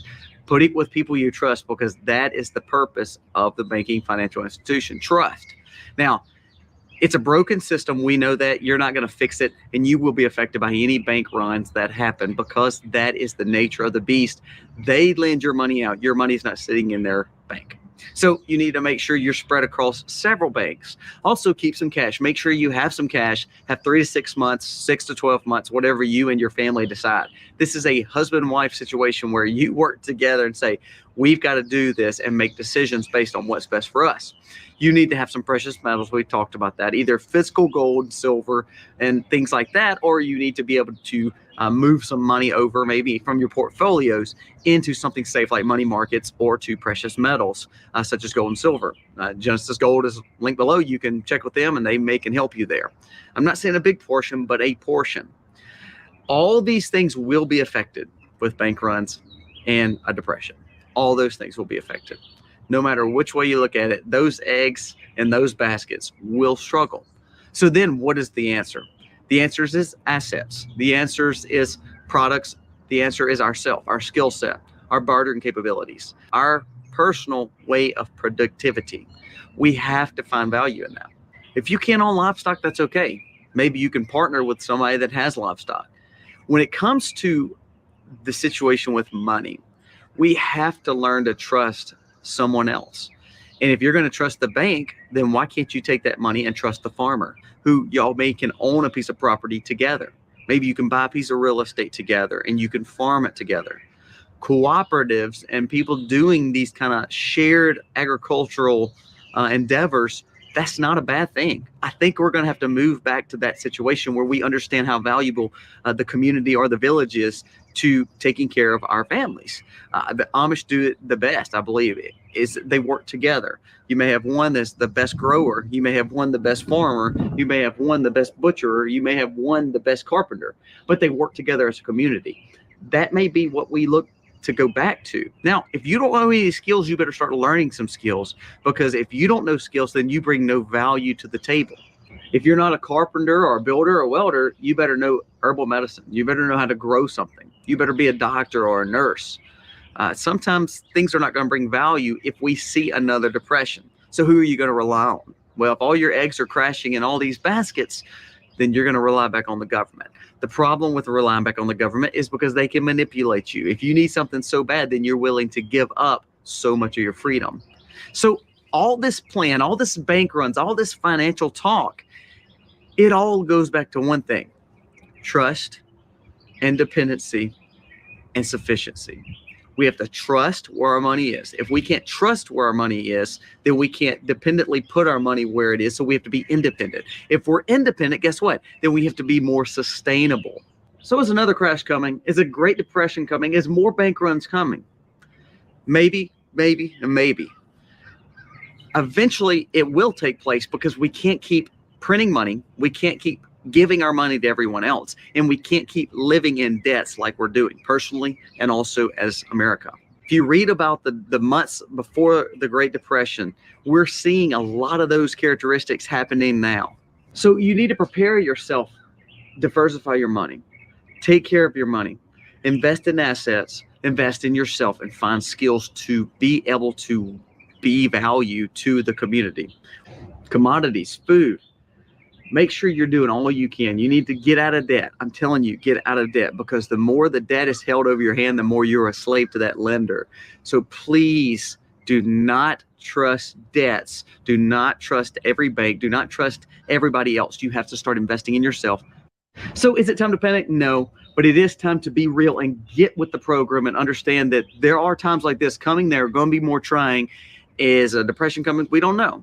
But prepare like it is. So therefore, when it comes and it does affect one of your baskets of eggs, you still have several other baskets of eggs to work through. Gain wisdom, seek guidance. Guys, thank you so much for watching. God bless. Happy homesteading, y'all.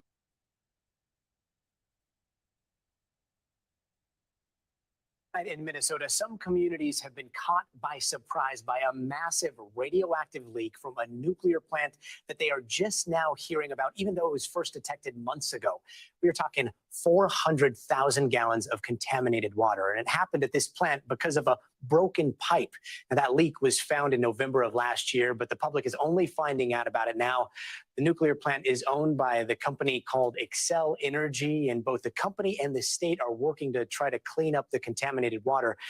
The water is said to contain radioactive tritium, which is a form of hydrogen and can occur in water naturally at extremely small amounts. But per EPA regulations, 20,000 units of tritium can be in drinking water per liter, but the water right now at the plant is in the millions.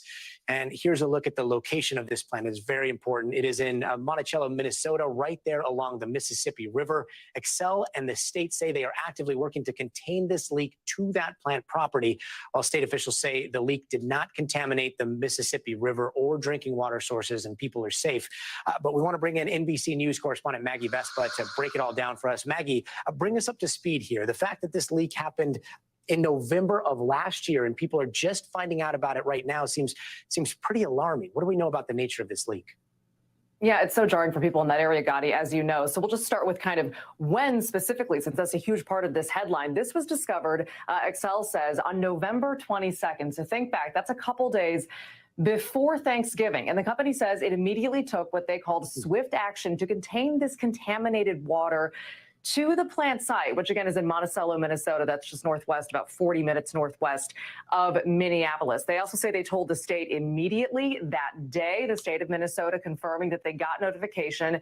They say in late November, and both the state and the company, all the agencies involved say at this point, there is no evidence to show that drinking water in that area has been contaminated. But Gotti, I got to be real with you. Also, no one is saying why the public wasn't notified as soon as this was discovered, which again, as you said, is a key question because this is so alarming for people to hear about now. Gotti.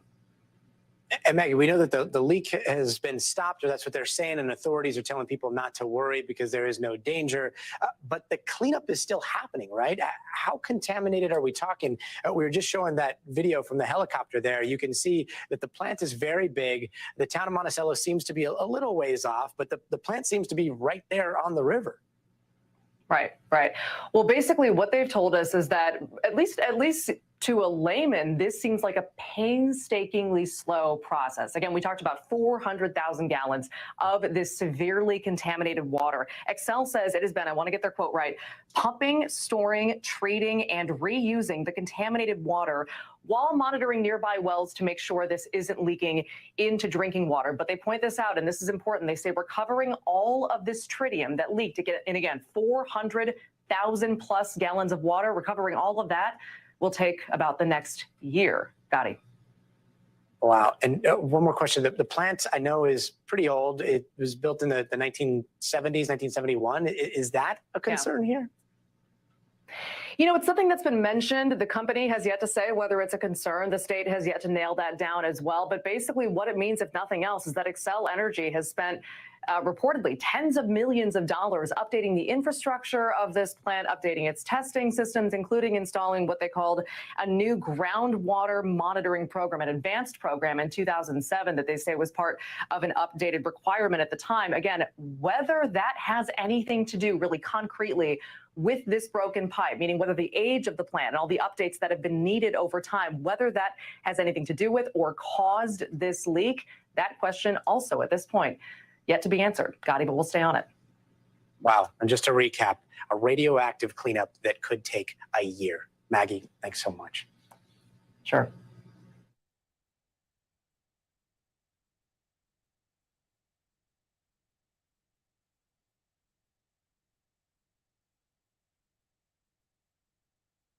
This is a banking crisis, and this is bad. It's so bad that Thomas Massie, a representative in the U.S. House of Congress, tweeted, "Just got off a Zoom meeting with the Fed, Treasury, FDIC, House, and Senate." A Democrat senator essentially asked whether there was a program in place to censor information on social media that could lead to a run on the banks. Wow. And someone tweeted back, "I'm as anti-censorship as it gets, but spreading unfounded rumors to promote a run on a bank is one of the very few instances where the yelling fire in a crowded theater analogy actually does apply." To which Representative Thomas Massie replied, "What about yelling fire in a theater that's on fire? Yikes." It's so bad that this past Sunday, the Federal Reserve got out of bed to bail out Silicon Valley Bank. The last time the Federal Reserve got out of bed on a Sunday to do anything was during the pandemic in March 2020, when they U-turned and cut interest rates by 2% on a Sunday. It's so bad that first thing Monday morning, the very next day, President Joe Biden got out of bed to address the nation to deliver a speech that lasted from 9 a.m. to 9:05 a.m. Biden's 5-minute everything is fine narrative is completely false. His claims that no losses will be borne by the taxpayers in the Silicon Valley Bank bailout is also completely false. Increasing fees across the banking system creates a loss for taxpayers because those fees will be passed through the banks to its customers, the taxpayers, and the Treasury Exchange Stabilization Fund that backstops the BTFP bailout facility that the Federal Reserve is using to bail out Silicon Valley Bank is funded by taxpayers. The government is raising Silicon Valley Bank's employees' wages by 50% for the next 45 days to help wind down the bank. And who's paying for that?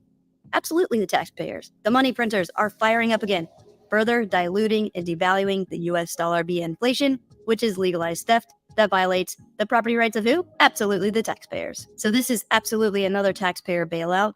And the government does not want to use the word bailout because they don't want us to know it's a bailout to avoid pissing off voters before an election year. The US government is trying to censor facts and information from US citizens, and they are outright lying to US citizens. Meanwhile, at the market open on Monday, the largest stock sector halting in history occurred as multiple US regional banks were frozen from stock trading. Why is it so? Was this all by design? Well, the Federal Reserve, the United States government, and regulators seem to be on a mission to centralize the national banking system as much as possible by destroying small and mid-sized regional banks to force everyone to use their upcoming central bank digital currency, or CBDC. Hello, I'm Crypto Casey, and in this video, we are going to explore what the U.S. Central Bank is potentially trying to orchestrate to execute one of the most heinous power grabs in U.S. history. Let's hit it.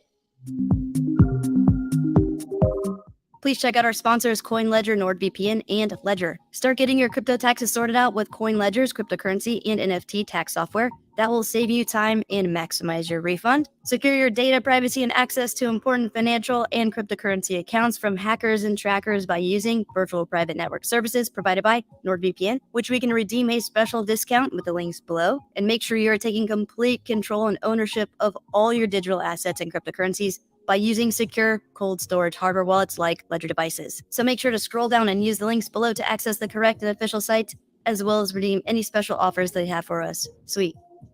So we already know there is a coordinated effort by the central bank, government, and regulators in the United States to sever connections between the cryptocurrency market and the traditional financial system. It's called Operation Choke Point 2.0, and we explored it together in this video you can check out by clicking on the link above. And more progress was made this week, mid-March 2023. Crypto is being debanked. What it means for Bitcoin and the industry. The closure of Signature Bank by regulators on Sunday effectively shut off one of the last easy options for crypto firms to stay connected to the traditional finance system. It closely followed the collapse of crypto-friendly Silvergate Capital and Silicon Valley Bank, which catered to startups, including digital asset firms. So the top 3 largest crypto banks in the US are now gone, which means no major on-ramps for fiat to the crypto industry remain in the US. Lame.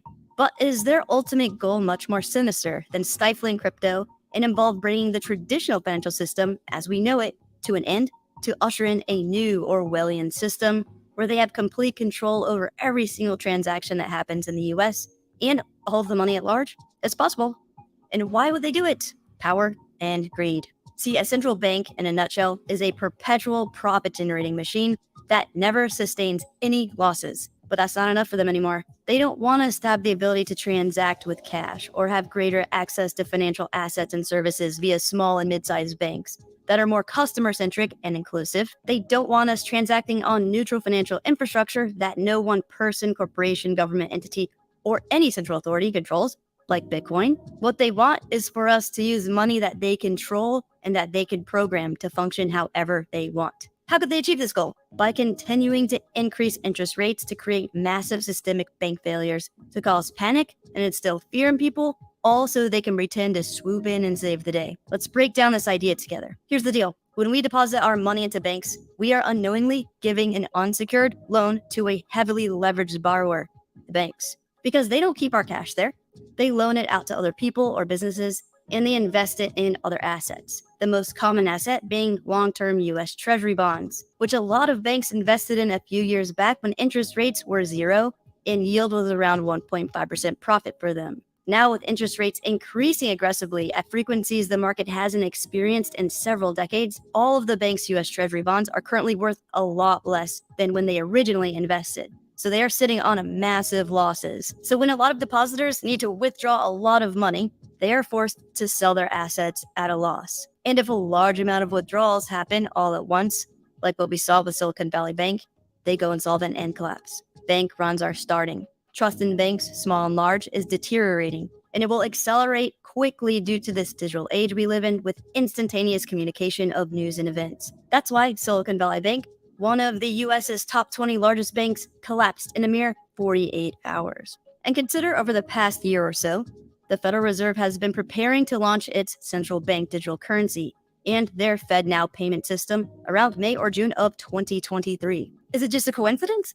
Or are they trying to time it perfectly so it will be an easy pitch to the masses to drive faster adoption? Because as people start losing trust in keeping their money in bank accounts, the more ideal an account between them and the Federal Reserve directly sounds. And it will allow them to make near instant transactions very cheaply with their central bank digital currency. And if the Federal Reserve and the US government are successful in forcing us all to use only their FedNow central bank digital currency to transact in our country, we will no longer have hardly any control over our US dollars and effectively have no privacy. Because they will have the ability to restrict your access to your money, to freeze all of your accounts if you speak out against or rival their agendas. You will have zero privacy with how you choose to spend your money. They can impose geographic spending limits. Before your paycheck hits your account, they can take out your parking tickets, child support, student loans, alimony, and any government fines, leaving you with whatever's left over, which could be nothing. Our lives, liberties, and property are in jeopardy, and we all need to do our part to spread awareness by sharing videos like this and having discussions about the topics we cover in this video, as it may be our only opportunity to build a better future for ourselves. So if you would like to learn more about the implications of the Federal Reserve successfully enforcing the use of their CBDC or central bank digital currency, check out this video by clicking on the link above. Cool. Next, let's discuss why the survival of small and medium-sized local and regional banks are so important for us and why the Federal Reserve and big banks want to buy them up, consolidate, and further centralize the U.S. financial system. Smaller banks are crucial because they offer individuals like us several benefits over big central banks, like lower fees that help us save money over time, personalized services that help us find the best solutions for our financial needs, flexible loan decision-making processes that help us get access to capital we otherwise wouldn't qualify for with bigger banks, quicker loan application processing, more competitive interest rates, less bureaucracy, better understanding of our local markets, and better support for our local economy. Also, smaller banks actually help the economy at large grow by giving small local businesses capital in a way that does not create inflation. Because these types of loans create jobs, foster innovation. As technology gets better, things become cheaper over time. And it generally gives us everything we want in society without all the negatives. Here's how it works. When smaller local banks provide credit to people and businesses only for productive purposes, like lending to small businesses for business investments, implementation of new technologies, expanding the business, hiring new employees, and overall increase of productivity, it stimulates healthy growth of the local communities. And when done across the country, it stimulates healthy growth of the entire U.S. economy and more of a capitalistic economy overall. When a country just has one central bank and maybe a few big banks, it makes it difficult for the country to thrive and flourish because a vast majority of people and businesses have significantly less access to capital, which has an extremely negative effect on the economy and GDP. And lack of local knowledge about a community, coupled with higher rates, generalized versus personalized services, rigid loan decision-making standards, lengthy loan application processes, more bureaucracy, and virtually no incentive to support individuals and their local communities would further destroy the already deteriorating United States society, all for the benefit of a few greedy, powerful central bankers, bureaucrats, and big businesses that want complete control over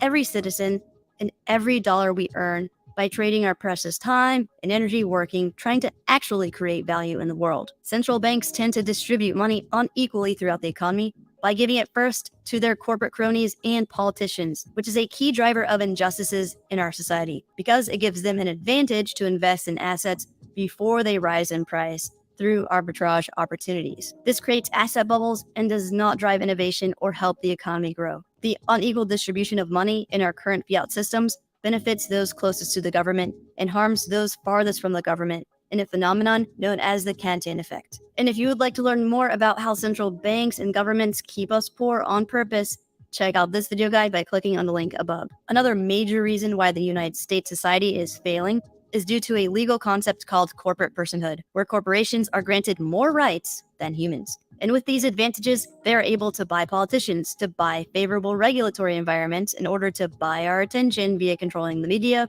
to ultimately keep us poor via materialism and consumerism. To learn more about corporate personhood and its effect on our economy, check out this video by clicking on the link above. Nice. So does the Federal Reserve and government at large have a secret plan they are executing in order to successfully roll out a central bank digital currency to effectively enslave us all? It's possible. And if they choose to continue increasing interest rates, it will result in more bank failures, bigger banks buying out smaller ones, mass consolidation and centralization of the U.S. banking system, obstructing access to capital for the vast majority of people and businesses around the country, all to execute one of the most heinous power grabs in U.S. history. Either way, more bank failures are likely to come. And something extremely important to keep in mind is that hackers and scammers love to exploit events like the collapse of Silvergate, Silicon Valley Bank, and more by sending out emails, texts, and all kinds of messages pretending that your accounts or similar have been compromised. They try to get you to send them information about yourself, your usernames, passwords, two-factor authentication, wallet seed phrases, private keys, etc. Or sometimes they say you owe fees or need to send them money or crypto to retrieve your funds or protect your funds or similar. They also set up fake websites to look the same as your bank, crypto exchange, or similar to try and steal your login credentials. And when we panic, we tend to freak out and try to act quickly, and that substantially increases our chance of being scammed. So make sure when we are looking to make some moves to protect our funds and digital assets to always stay calm, go slowly and carefully, and always double and triple check website URLs. And to protect us and our wallets when transacting online, there's a free browser extension currently in beta called WalletGuard that acts as a security companion to our crypto wallet of choice, so we can browse the internet and interact with Web3 more securely. I've been using it over the past month and it's been working great so far, popping up warnings, helping check everything out before transacting, so it's definitely worth checking out and giving it a go in this crazy macro environment. WalletGuard uses machine learning algorithms to detect phishing before a scammer can get access to your crypto assets. In their most recent update, the app now offers multi-layer protection services for our wallets. When interacting with smart contracts, like for minting NFTs, when accessing the site, WalletGuard's phishing protection layer executes and warns you if the website might be harmful, if it was created recently,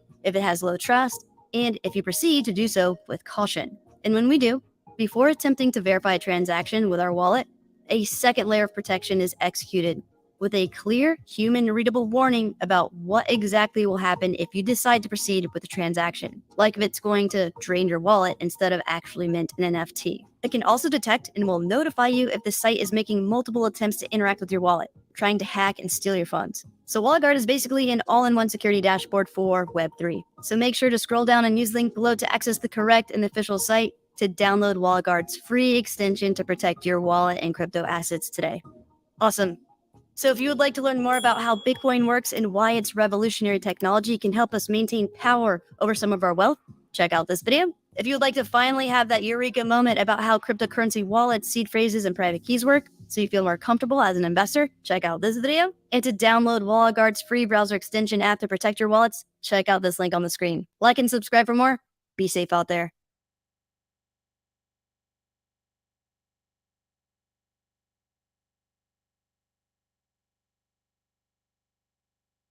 Revelations chapter 13, verse 16, quote, "All people, small and great, rich and poor, free and slave, were forced to have a mark. Without the mark of the beast, it was impossible to buy or sell anything." Now, some might take this Bible verse to be a prophetic warning about digital ID. As it so happens, digital ID is about to be rolled out around the world, and it's more evil than anyone could have imagined, except perhaps the author of Revelations, that is. So today, I'm going to tell you everything you need to know about digital ID and when it will be coming to your country. Not to be dramatic or anything, but this may be the most important video you'll ever watch. Let's start with a definition of digital ID so we're on the same page. A digital identity is a digital way of proving that you are you. In other words, digital ID is a digital version of the physical IDs that many of us have, be that a national ID card, a health card, driver's license, or passport. Like physical IDs, a digital ID is issued or accredited by the government and requires basic biometric information to create. Biometric information includes any physical attributes that are unique to you, such as your face, your fingerprint, or your iris, the colored part of your eye. Unlike physical ID documents, a digital ID is stored on an electronic device, such as your phone or computer. However, all the data about your digital ID is technically stored by the government or by whichever private company the government has contracted for this purpose. This is a small but significant detail because it means that digital ID systems are extremely centralized and ultimately outside of your control. The government or private company which issues the digital ID has the power to make changes to your digital ID without your consent, including deleting it. Although the government or company which issues your physical ID has access to the same personal information, making changes to your physical ID requires physically confiscating it from you. This is obviously much more difficult to do than changing a few of your settings in a digital ID system. However, the biggest difference between physical IDs and digital IDs is that there are multiple different types of physical IDs, each with their own issuing institution or authority. With a digital ID, your national ID card, your health card, your driver's license, your passport, and even your bank card are all rolled into one. While digital ID systems are only just starting to be rolled out, the research and development so far suggests that your digital ID will be connected to absolutely everything. It'll be linked to the assets you own, it'll be integrated into voting systems, and it could even be required to access the internet. Now, advocates of digital ID insist that these systems will make everything more efficient, more inclusive, and of course, much safer. However, it should be clear by now that digital ID systems have the power to become more evil than anything any religious text could have possibly predicted. Besides making changes to your actual digital ID, the government or private company would have the power to prevent you from purchasing goods or accessing services, including all of those I just mentioned. In short, a digital ID system would be one of total top-down control with no escape. And it's a system that every single country will be rolling out in the coming years. Now, if you're wondering where this supposedly universal push for digital ID is coming from, the answer appears to be the United Nations, or UN. Introducing digital ID is part of the UN's Sustainable Development Goals, or SDGs, that member states must meet by 2030, which is literally every country. If you watched our video about the individual carbon credit system the UN is planning, you'll know that the UN is working closely with the private sector, the public sector, and with other international organizations to ensure that all 17 SDGs are met in every country by 2030. The international organization that's been the most involved with the UN's SDG initiative is the one and only World Economic Forum, or WEF. For those unfamiliar, the WEF consists of over 4,000 of the world's most powerful individuals and has almost every major institution on its members list as well. The WEF signed a strategic partnership with the UN in mid-2019 to, quote, jointly accelerate the implementation of the 2030 Agenda for Sustainable Development. To that end, the WEF has been pushing the SDGs through ESG with the help of BlackRock, Bank of America, and others. More about the ESG investment ideology using the link in the description. Now, it's important to note that the WEF is not the only organization that's been involved in the rollout of digital ID. What's fascinating is the organizations pushing digital ID seem to fall into two categories.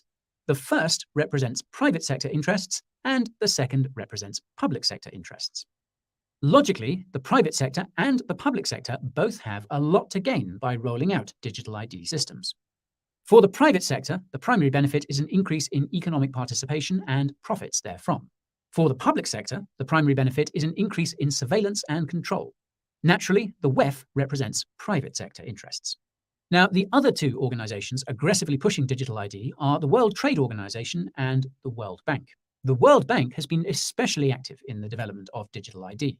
It's been testing digital ID systems in Africa and India for years. In a discussion about digital ID from December 2020, Mari Pangestu, the managing director of the World Bank, explicitly stated that the organization's digital ID development would not be possible without its partners, specifically the Bill and Melinda Gates Foundation. Note, folks, that all sources for this are in the description if you don't believe me. Now, when it comes to public sector interests in digital ID, there seem to be three organizations that have been aggressively pushing for it. The first is the International Monetary Fund, or IMF. The second is the Bank for International Settlements, or BIS. And the third is the Financial Action Task Force, or FATF. Those of you who followed the channel for any length of time will be familiar with all three. For the IMF and the BIS, the interest in digital ID comes from the fact that digital ID is required for governments to roll out their central bank digital currencies, or CBDCs. Both organizations have explicitly stated this in various reports and blog posts. For the FATF, the interest in digital ID seems to come from the desire of public institutions to standardize digital ID systems around the world. In March 2020, the FATF published a lengthy report suggesting digital ID standards. This is much more significant than you think. That's because the FATF has the power to coerce countries to comply with its so-called recommendations by issuing related regulations in their jurisdictions. Digital ID falls under FATF Recommendation 10, which is due diligence, aka background checks, on individuals and institutions.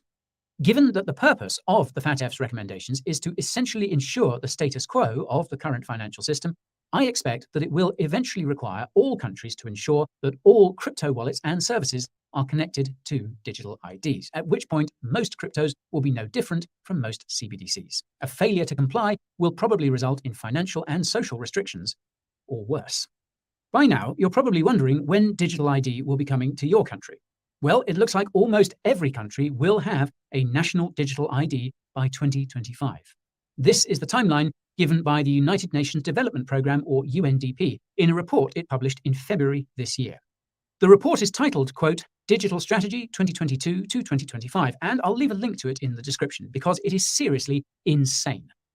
For starters, the report reveals that the UNDP's digital strategy was first announced in mid-2019, almost exactly when the WEF signed its partnership with the UN. The report also repeatedly states that the pandemic accelerated the development of digital ID around the world. It reveals that over 60 countries worked with the UNDP to deploy over 250 digital ID solutions. This is where things get seriously scary, so sit up straight and pay very close attention. In April 2019, consulting firm McKinsey & Company published an in-depth report about digital ID. The statistics in it are cited in many of the studies and blog posts published by organizations that represent both public and private interests in digital ID systems. You know, the organizations I mentioned earlier. So, what do you think the voluntary adoption of digital ID is in the countries where it's been tested or rolled out? According to McKinsey, fewer than 10% of people have adopted digital ID voluntarily. This is not surprising in the slightest, given the dystopian characteristics of digital ID systems. As a fun fact, the voluntary adoption of digital IDs is almost identical to the voluntary adoption of CBDCs in G20 countries, estimated by the BIS, specifically between 4 and 12%. This underscores the fact that the overwhelming majority will not voluntarily adopt the digital systems the UN wants to implement. The fact that the UN is apparently developing a separate digital ID system for the elites really says it all. So, how do you force the average person to adopt a digital ID when they don't want to? Well, there's only one answer, and that's to create a situation where the average person needs a digital ID to do everyday things, a situation where not having a digital ID makes living unbearably difficult. During the pandemic, dozens of countries demanded that their citizens show digital proof of a medical procedure that I shall not name because of the YouTube algorithm.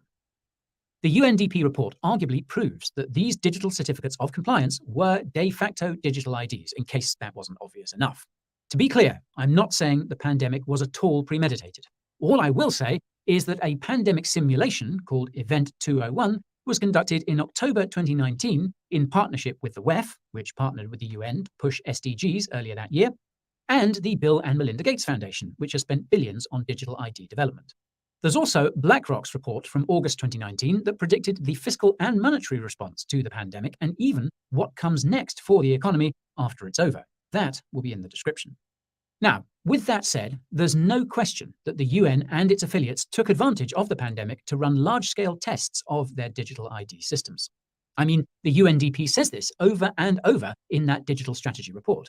The UNDP report also reveals that digital ID will be used to support and enforce the UN's other initiatives, such as the Paris Agreement. If you watched our aforementioned video about individual carbon credit systems, you'll know that Article 6 of the Paris Agreement establishes these systems. The UNDP report even reveals details about how exactly the UN's digital ID push is being coordinated from the top. It discusses a, quote, digital governance group, which is providing all the funding. What's concerning is that I could not find any information about this organization anywhere on the internet. What's especially concerning is that the UNDP report describes the establishment of a global headquarters, country offices, regional offices, and policy centers for the digital ID rollout. It even reveals the roles that the public and private institutions will play in this digital ID dystopia. The paragraph that really stuck out to me was, quote, country offices will be the primary drivers of digital program design and implementation in the field. They will be supported by networked digital advocates with specialized training, as well as ICT associates who will support the rollout of new corporate systems and processes. I couldn't help but be reminded of how WEF chairman Klaus Schwab is ushering in the Great Reset using a massive network of so-called young global leaders and so-called young global shapers. Maybe these young leaders and young shapers will also be digital advocates for the UN's Digital ID initiative. You can learn how to survive the Great Reset using the link in the description. Anyways, Before I tell you about the possible outcomes of the UN's digital ID rollout, I want to give you an overview of the digital ID rollouts in some of the largest countries and regions. I'll exclude China because we already know what's happening there, and I don't want to spoil the ending, so to speak. So let's start with the United States. As some of you will know, many US states tested de facto digital IDs during the pandemic. However, it wasn't until a few months ago that US politicians tabled the, quote, Improving Digital Identity Act, which lays the legal framework for a national digital ID. What's disappointing is that the Improving Digital Identity Act was co-sponsored by pro-crypto Senator Cynthia Lummis. I suppose her definition of cryptocurrency is different from ours. For what it's worth, a few details in the bill seem to set limits on how involved the federal government can get in digital ID. The Digital Identity Act specifies that the US government will need to create a website listing all digital ID services within 450 days of the act becoming law. Assuming that the bill is passed sometime next year, this means a national digital ID could be rolled out in the United States by 2025, on schedule with the UNDP. What's interesting is that the United States seems to be the only country where a CBDC will be rolled out before a digital ID system. This assumes that the Federal Reserve's FedNow fast payment system will be analogous to a CBDC, which has been mentioned by the BIS. FedNow will be released in mid-2023. Meanwhile, in Europe, the European Commission has been working on a block-wide digital ID system since 2014. However, it wasn't until the pandemic that European politicians amped up their digital ID efforts. Digital ID regulations were first proposed last year, and I should note that they come with a built-in digital wallet. When the digital ID regulations were proposed last July, EC Commissioner Thierry Breton said, quote, "The European digital identity wallets offer a new possibility for them to store and use data for all sorts of services, from checking in at the airport to renting a car. Basically, folks, it will be used for everything." Now, this is terrifying because Thierry is the same EC Commissioner who's been pushing for internet censorship in the European Union via the Digital Services Act. If his name sounds familiar, that's because he's the guy who's been publicly threatening to ban Twitter in the EU. Pure totalitarian. In any case, the European Digital ID wallet will become available in EU countries sometime in 2024, once the remaining red tape is cut, again on schedule with the UNDP. Meanwhile, the European Central Bank's digital euro is expected to be rolled out in 2025 or 2026 after regulations are passed next year. I'll quickly note that this all assumes that Circle's USDC and EuroC stablecoins won't become de facto CBDCs for the US and the EU. This synthetic CBDC setup has been promoted by the WEF, but a privately issued CBDC seems to be a point of contention for the public organizations in the UN's digital plans. More about Circle in the description. Now, I'd be remiss if I didn't tell you what the good old United Kingdom has been up to on the digital ID front. Like the US, the UK introduced digital ID legislation earlier this year. It's not clear when this legislation will become law, but contracts between the UK government and contractors run to 2024. This will be a fairly tight timeline, since the UK is expected to introduce a digital pound, dubbed Britcoin, in 2024. It's quite possible that the UK will be leveraging Circle to do this.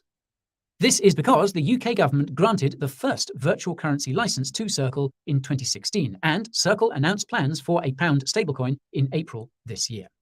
Now, if you're interested in keeping up with digital ID developments, I strongly recommend checking out a website called Biometric Update.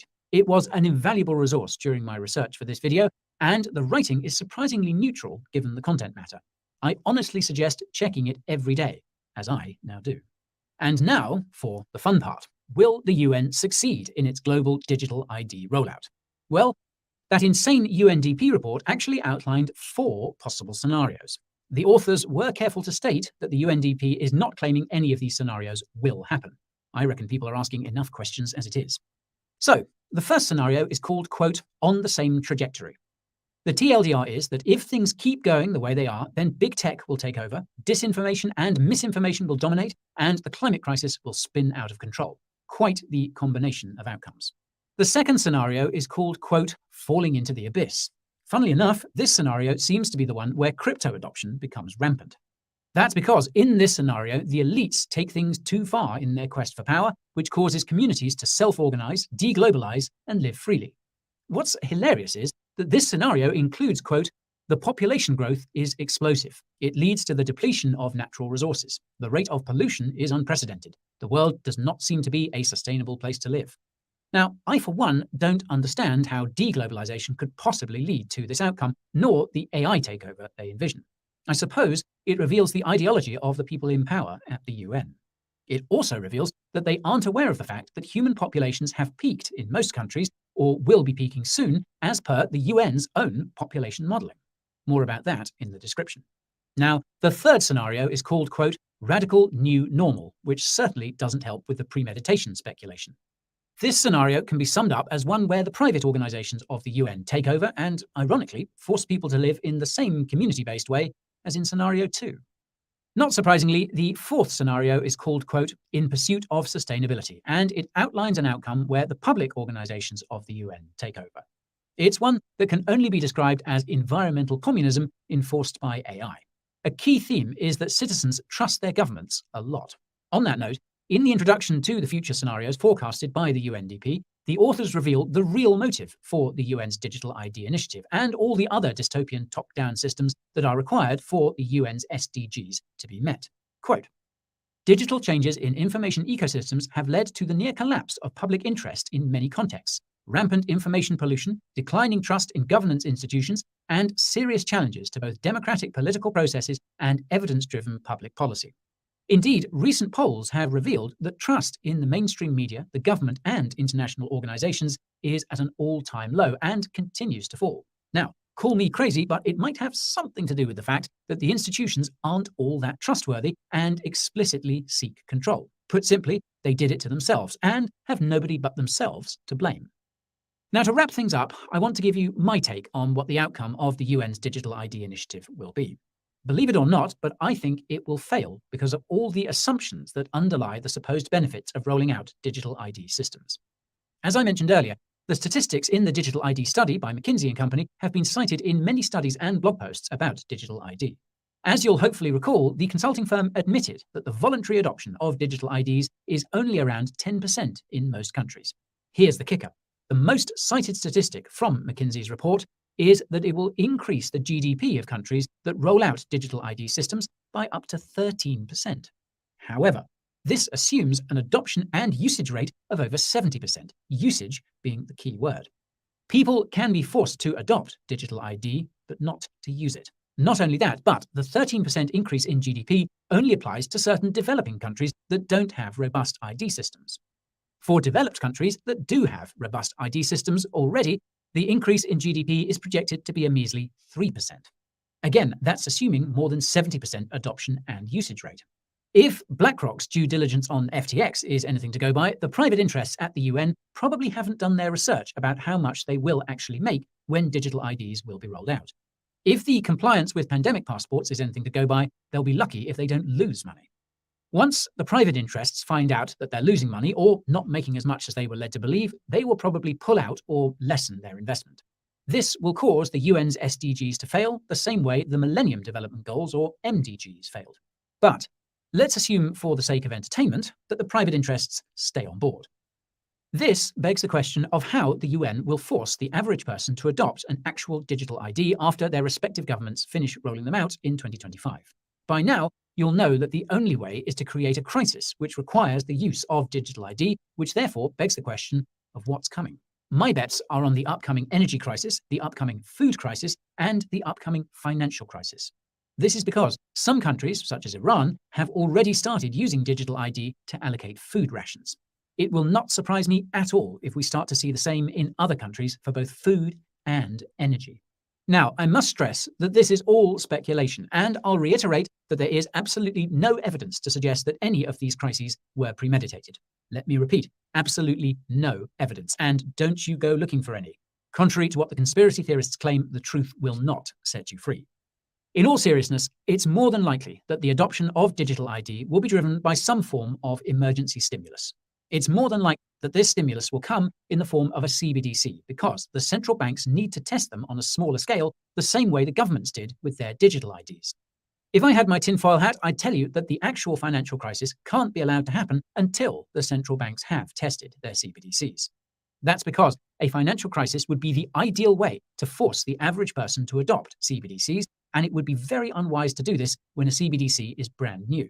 If my tinfoil hat is receiving the correct signals, so to speak, A financial crisis won't come until the second half of the decade, when most central banks feel comfortable with their CBDCs. This doesn't mean we couldn't see some economic crash between now and then, but I reckon there's room for one more multi-year zero interest rate rally. Fortunately, there is a silver lining to my tinfoil hat. That's that by the time the central banks have finished rolling out their CBDCs, cryptocurrency will have likely developed to a point that it's become a viable alternative to the current system. This will provide a way out for the people who want freedom. The availability of this alternative will inevitably result in a split in the system, which could run both within and between borders. One system would be controlled from the top down by the elites at the UN, and the other system would be controlled from the bottom up by the average person. What happens after that is anyone's guess, but the UN's SDG-driven digital ID push has made one thing abundantly clear. The people in power are desperately trying not to lose control. As cliched as it sounds, that's really what this is all about. The people in power trying to maintain that power by any means. The tragedy is that things like war, corruption, wealth inequality, and climate change could all be easily fixed if they just gave up their ability to print money using central banks and other means. If you don't believe me, check out our video about that. It will be in the description. Now, the problem with eliminating the ability to print money at will is that this would require the people in power to give up their positions, and this is something they refuse to do. Instead, they're trying to force everyone else to exist within their increasingly centralized and corrupt power structures. And you know what? That's fine by me. I truly believe that the average person will soon be able to create their own power structures using cryptocurrency. These power structures will be much stronger than those constructed by the elites because there will always be more of us than there are of them. It's basic economics and it's inevitable.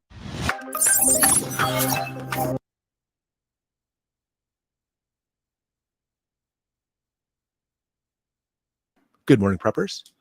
Time is short. Oh yeah, it's already here. I wanted to talk about a very, very important subject today. Possibly one of the most important subjects we've talked about yet. So stick through this whole video and I guarantee you're going to look at things a little bit differently because we're going to go over a concept that by far the majority of people don't get. In fact, they go just the opposite. But with that in mind, I want you to understand this video is actually going to benefit you tremendously, even though it's actually going to be bad for me. It's going to be bad for me because basically it's like showing you my cards. Well, showing you one of my cards of basically when it comes to intelligence and how things work. But there's no way I can get this information out without showing you my cards, which of course shows the cards to the government or whoever else wants to look at it as well. Okay, it started out a few days ago. We were on a live stream. And during the live stream, Alexa in the background, just out of the blue, just starts blabbing and talking and stuff. And it happens sometimes with creepy old Alexa. And people were saying on the channel like, oh my gosh, oh, you have Alexa? Oh, that's horrible. Don't you know Alexa listens to you? Yeah, we know. I mean, granted, it doesn't always like do what I tell it to do, but it definitely listens to you. And out of the blue, will simply make comments and stuff. But it's not just listening to you, but actually storing that data, basically spying on you. And that's true. But you know what? So does your phone. So does most of your TVs, smart TVs. The OnStar in your car, if you actually have, even if you don't have a paid service in your car, even if it's not OnStar, even if you don't have a paid service, it will still and can and will listen to you. Everything does. Tablets, the list goes on and on. And a lot of this actually was made public by Edward Snowden, when he became a whistleblower. And when he came out with this information, it was like, I already knew this, but it's something that I didn't really want to talk to people about, because once you start talking about it, then you actually get put into a higher category in the government because they know that you know some stuff. You know what I'm saying? In other words, when the government wants to try to control people, it knows certain groups to control first, like, for example, veterans, because they're the ones that actually have seen the crap. At least a lot of them have. So I want to go into talking about what's called an art of deception. You do not want to go dark. Going dark simply means, you know what?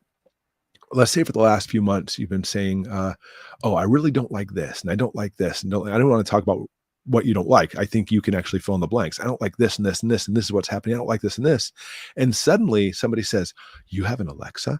You have your phone listening to you? You know you need to shut all those things off. By the way, if you didn't know, you can't shut off your phone and such. Even if it's shut off, it can still record you. No, if your phone's nearby, it can actually listen to you and watch you. Your computer too. Oh, it's crazy. So don't think that basically just shutting them off is going to help you. But let's say in other situations, you leave all that stuff and you trash your phone, you burn it, you burn your computer, burn your Alexa, and you completely go dark in this situation. You're completely dark. And that's the term we use for this.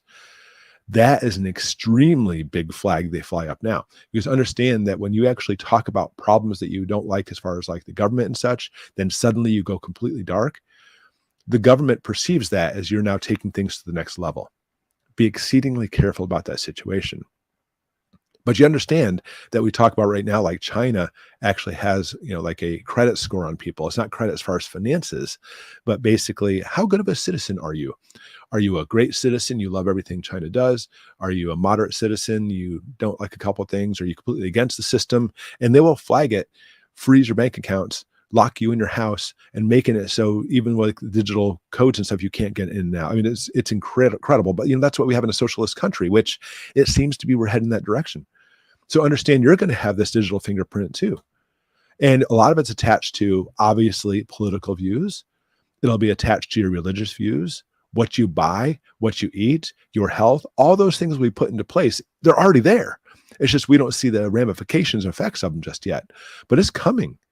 This is historically proven that during peacetime, governments will collect data on their people and be like, oh, you know what? We're a peaceful government. We want to collect the data on you. Then suddenly when things go bad, they'll say, we've got the goods on you. This has happened so many times in the government situation. So your information is already there, my friend. If you don't like what things are happening, it's already there. The last thing you want to do is shut off your Alexa and burn it and shut off your phone and stuff, because then you go dark and it takes the way the government looks at you to the next level. That's a bad situation. Okay, so here's what you want to do. The average family, that's what you want to become. You want to be the average Joe. You want to have a TV, maybe a smart TV that listens to you. You want to have your phones that listen to you, your computers, tablets, etc., and an Alexa. I mean, if you really don't Alexa, that's fine. But all these devices, keep having them. And guess what you do? You let them listen to you. You let them listen to you talk about, practically speaking, nothing but good things. Honestly, if you have a couple bad things to say, that's actually normal. So don't think you suddenly need to become the Brady Bunch, and everything's perfect roses and stuff. No, that's obviously the deception's very clear in that situation. But instead, you know what? You become more of just a moderate. You know what? I don't like the gas prices being so high, but you know what? They're doing the best they can. Bling, little shine on your smile there. I don't like the inflation going on right now and the cost of bread, but you know what? The situation's really bad, but they're doing the best they can. I still don't like it. Maybe I don't like how well the government's doing in these situations, but you know what? We'll give them some time. We'll work it out. We'll see if we can figure out what's going on with this. And everything else, simply keep to your happy cherry roses conversation. Oh, did you hear about the Kardashians? Oh, did you watch this on TV? Even if you don't watch TV. Oh, did you hear about this latest song that came out by Harry Styles, or whatever the case may be? You let those things continue being part of your conversation, including and especially Alexa. You let that go through. You just don't talk about any serious concerns or problems that you have with the current regime, or any regime for that matter. All that information is taken and stored. And if there's not a lot of red flags put up, then you're going to be looked at as in, you're an average citizen. That's great.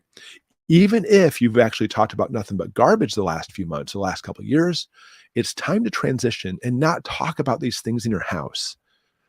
Again, a little problems with the government, that makes sense. Understand? You want to make it so it looks like you're not completely deceiving them, even though you are. So what happens is, in that situation, when you go dark, you're flagged, but you still want to talk about these things. That's when you get away from your electronics. So the best way to do this is like, come up with a safe word. Like, hey, who wants to go for a walk in the woods? We want our exercise, so let's go for a walk in the woods. And you go for a walk in the woods. No electronics is allowed. You know that. You can't even do hand gestures. Like, you can't do that because they can see too. These devices can see as well. Don't even play there. Don't even go. But instead, go out in the woods, go for a walk, make sure nobody has electronics on them at all, period. The odds of some kind of tracker out in the woods focusing on you, some type of drone or anything, is pretty slim at this stage. So you can feel pretty confident as long as you're not within a certain distance of these electronic devices, you should be fine. Okay. So talk about what you need to and get off your chest. And then just talk about how you can't stand what's happening in these situations.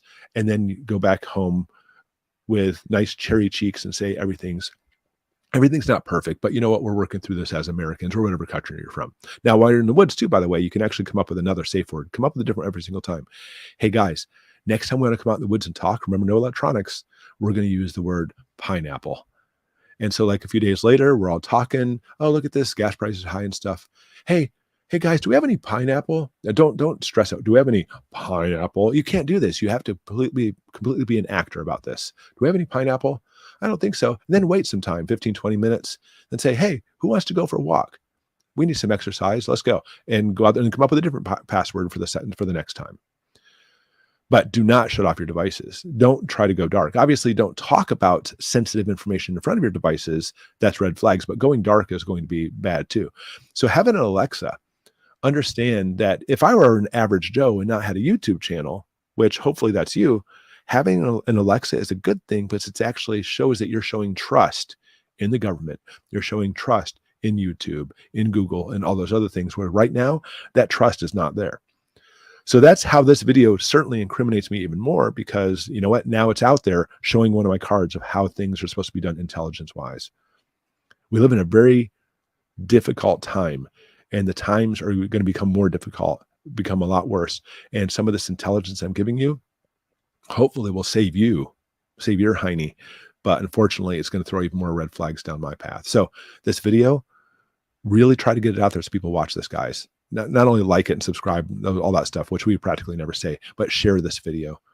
Go to your friends and family and say, watch this. I really need you. Because when people start saying, oh, I don't have Alexa, it listens to me as they're on their phone, thinking it's okay, and they're actually now in a secure location, they can talk about all the garbage they want to talk about, you're asking for more trouble. You're basically showing your hand that you don't understand truly what's happening in intelligence, and they have caught you red-handed, so to speak. Okay. I hope this video helps, and I hope you're able to instigate some of these things into your life, because you know what? Hate to say this, even watching this YouTube channel, the YouTube channel's got you flagged anyway. You're already on the list. So it's only best to try to limit the information going at this point on. Okay. Hope that helps.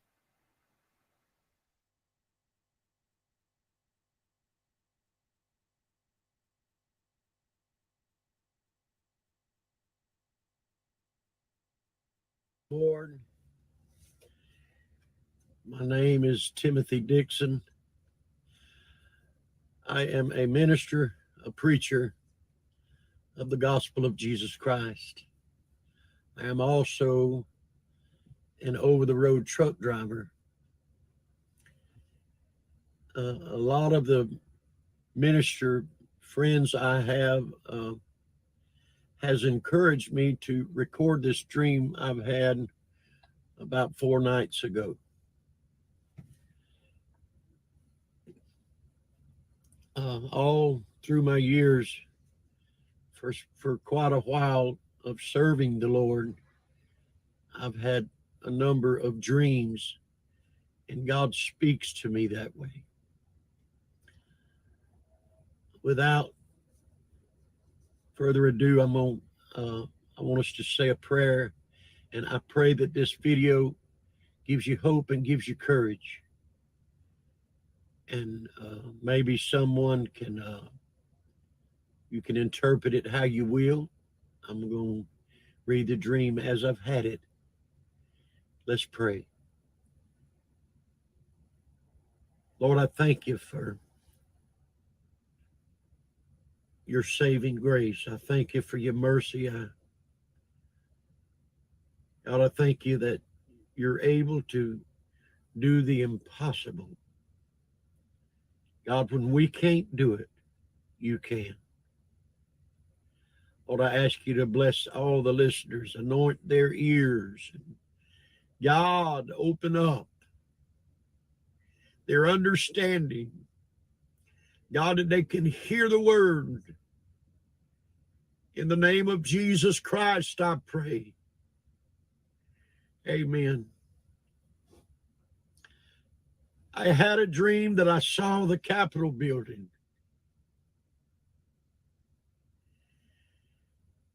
And the steps that went down was real long. Had a patio leading out to the steps and back to the Capitol, and like 2 pinnacles on each side of the steps. out of the doors of the Capitol came a lion. And this lion, it run out across the patio. And when it did, it run out on top of one of the pinnacles, and it stood and throwed its chest up and raised its head, and it looked so majestical and so noble. And it roared with a real loud roar. And I seen from the front, like they were 7 men that come out and started walking down the patio across the patio towards the steps. These men looked like some kind of rabbi or priest but I knew that these 7 men, that they were from the tribe of Judah, of Israel. And each one of them had a shofar, a ram's horn. And as they walked out, that lion was standing on that pinnacle and they had roared.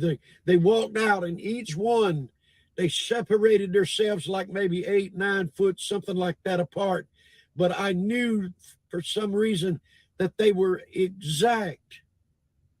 If you took a tape measure, they was exactly the same distance apart, 7 sprawled out. And one by one, they blew their horns until all had blowed the 7 horns. And when that, I looked out, and in the front was a crowd of people that looked just like a sea, just as far back as you could look towards the George Washington, the Washington Monument. You could just look back just as far as you could see, and there was people. It looked like I don't know how to number the people, but there were so many, way beyond, just as far as you could see down to where that pool is, even just way back, just as far as your eyes could behold. And I seen the Washington Monument, and there was a door in the bottom of it. And out of that door, it opened up and swung to the outside. And out of that door came President Trump. And when he did, he walked up through the crowd of the people, and the people just went crazy. They started lifting up their hands and praising and magnifying God. And you could hear them, all of them was saying, Lord, I thank you for your mercy. I thank you for 4 more years. And as he walked on up towards the front, towards the steps, there was a man come out from up around the Capitol like he was hid from people. You couldn't see him, but when he come out, he manifested himself, and he had a staff in his hand. And he walked out with the staff, and them 7 other priests, rabbis from Judah, they screamed with a loud voice. The 7 did. And the man with the staff didn't say, but the 7 said that the Lion of the tribe of Judah has prevailed. Then the man with the staff, they were standing at the bottom. They gave a white mule to President Trump. And they were standing there, and all of a sudden, a great storm, like a hurricane, it blew up, and it started just so violent. And out of the hurricane came a whirlwind. And that whirlwind, it come down and sat down on top of the the patio and it started spinning. Out of the whirlwind came a man. That man walked down to the front and he had a horn of oil in his hand, and he anointed President Trump over his head and poured it on top of his head and said, the man with the staff and the man that come out of the whirlwind told President Trump, said, I anoint you king. I anoint you president of the United States. 4 more years. After that, I looked to the right and there was like an alley over to my right. And I looked and there was 2 donkeys with 2 people sitting on the donkeys. One was a woman and one was a man. And the man with the staff, he jabbed his staff down on the ground, on the bottom step, just jabbed it on the ground. And when he did that, the man that come out of the whirlwind went back up inside the whirlwind. And over to my right, the 2 donkeys died right there in the streets. And the man that was sitting on the donkey grabbed his chest and he passed away, fell dead with a heart attack. The woman run inside the Capitol building. She had daggers, like some kind of throw knives that was hidden. You couldn't see them. Nobody in the public, she had like a purple dress on. And she ran out and started running in. When she got inside the Capitol, the Senate and the House and the Congress, all the politicians, she was pulling those daggers out from behind her back and just throwing them and throwing them and throwing them and throwing them. And then she had one, she walked up to Nancy Pelosi, and Nancy was standing at that little desk in her hand, and the woman jabbed it down in her hand to the podium. And when she done that, that tornado that had the man, it blew inside the doors and come inside the Capitol. Oh, thank you, Jesus. And when it blowed inside the Capitol, it was such a chaotic pressure. It's like one of these news videos you see where a tornado has hit a residential area and just tore it all to pieces. That's how the inside looked. The storm, after it blowed inside, it left back out the doors and it moved on through the land. It was just traveling like a tornado does, but it blowed on out through the land. And the man with the staff started walking out through the land. He was on foot. I went back inside the Capitol and nobody, man, there was so many people that was gone. Nancy, she wasn't there no more. Schumer, so many other people, they wasn't there, they were gone. And then I looked around and I was amazed because there was a group, I don't know how many, but there was a little smaller number of people that their ties wasn't even messed up. Their hair was not blowed one piece out of place. They were kept through this storm. And the 2 men had said, actually before the 2 men had said before the man stabbed his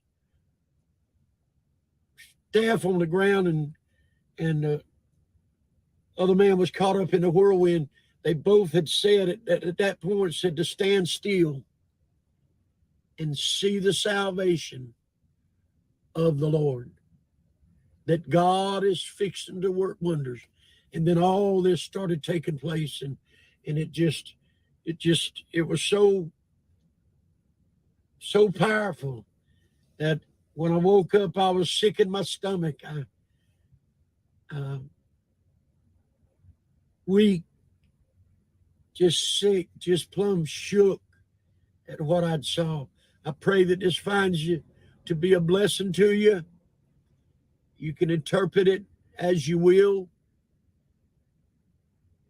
I believe God has his eyes on the devil. Satan will not have this country, not now. God's gonna move. It's gonna be a great biblical power, a power of God that no one can stop. May the Lord bless you and keep you. I pray for all our leaders. I pray for everyone. I pray for all that is in our country. I pray for everyone across the world, because God is fixing to move. He's fixing to send great revival across this land. God bless you is my prayers. Pray for me when you pray. God bless.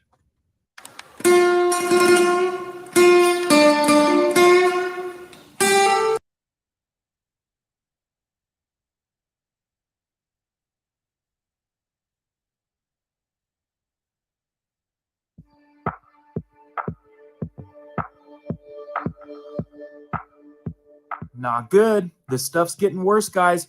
Food shortages. I've got a big report today on things that people are seeing that are becoming an issue at the grocery stores. Items for you to keep an eye out for. Keep on your radar, because that's right.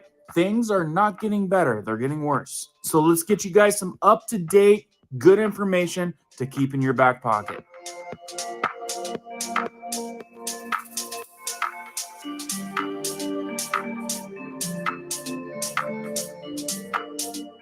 If you guys are brand new to our awesome community, welcome, where we do prepping tips, emergency preparedness how-tos, and we go over news that could affect you. If you find value in stuff like that, be sure to hit that notification bell so you guys can stay up to date. Let's jump into this one. Okay, so like I said, I've got a big report today on different food shortages, issues people are seeing. These are comments that really stuck out to me, and I felt like I should tell you guys. And be sure to stick around to the end, because I have a comment from somebody about their chickens getting taken away that you guys should really hear. So let's dive right into this and get you guys this good information. MMC Breyer writes in and says, I went to get some bread and milk last night, and there wasn't any at any of the 3 stores I went to: Walmart, Kroger, and Publix. 3 major chains. Something is up. We've been seeing this for the last 2.5 years. Milk and bread, guys, those are major staples. Let me know in the comments below. You guys are also seeing issues with milk and bread. I mean, Walmart, Kroger, Publix, those are some pretty big stores to be having issues with bread and milk. Jacqueline writes in, yes, we are limited to what eggs we can have. It's getting very hard to find any eggs. Also, salad and veg is a bit short at times. And they're having to limit folks to what they have when they go shopping. And we already know some of this issues with eggs and egg prices and egg inflation. The crazy thing is, because I read through a lot of comments, is it's really hit and miss. There's actually some places out there, even like Southern Idaho, I think I read this morning, that said that their eggs were like around $2 a dozen. But at the same time, the most common reply I'm getting is between like $7 to $8.50, which is crazy for a dozen eggs. But we also have been getting a lot more reports that eggs are all of a sudden showing up in some spots that they're really low. Some places like Walmart are all of a sudden lowering their prices on eggs. Now, some people are saying that this is controlling the market. Let me know what you guys know or what you think's going on with that, because it's very bizarre that all of a sudden Walmart has eggs and for a good deal in some places. You know what? Let me throw in this comment at the same time, because this kind of goes along with eggs. This person has something really interesting to say about eggs. Let's Gamble wrote in, look up Twisted Luck Truth on here. He has a video of eggs from Walmart. The yolk is drawn to a magnet. Seriously? The yolk is drawn to a magnet? I'm going to definitely be checking that out. Right along, MPJT stores are stocking single layer and spreading same products out on the shelf and around the store. Trucks are bringing in the same products that came in on prior trucks, but a lot of candy and junk food, which to me makes a lot of sense. Throw more sugar at America so that we have more problems, I'm sure. Probably really easy for these big conglomerates to produce sugar candy when we've got issues with the good stuff. Hearts United writes in, I don't see a shortage of rice in my area, but I do see the price of it is about doubled. Some people are saying rice shortages in some areas and definitely up in price. Let me know what you guys are seeing on that. Anyone have any pets out there? Blue Collar Prepper writes in, dried dog food at my local Walmart has been hard to get in the last month, which they never had this problem before. And that's true. We've got a lot of people writing in issues and shortages with pet food. So keep your eyes on that. And if you can muster it, try to stock up so you guys can be out at least 4 to 6 months on dog food, pet foods. That could very easily be one of those things that could become a problem on finding, which could be a big problem because then you're going to have to learn how to make your own dog food on a whim. And I've heard it's much better for your dog, so you guys might want to look into that anyway. Charlie White Wolf writes in, my local co-op is out of dog food and not seeing any possible ways to get it for 6 weeks. Proving my point right there. This dude is out 6 weeks. So he might be having to travel somewhere to pick up some dog food. Or like I said, learn how to make it because I've heard people ranting and raving about that. If you guys know some really good ways to make pet food, please put it down in the comments below. Let us know how it's done. Maybe put it in bold at the top, how to make dog food, and then the how-to.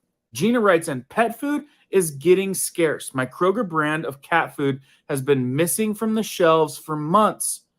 Oh, we're on a pet food binge right here. Guys, that can be really frustrating if you can't and you rely on buying your pet food and you can't get pet food. So be prepping up and have a little bit of emergency preparedness when it comes to your pet food.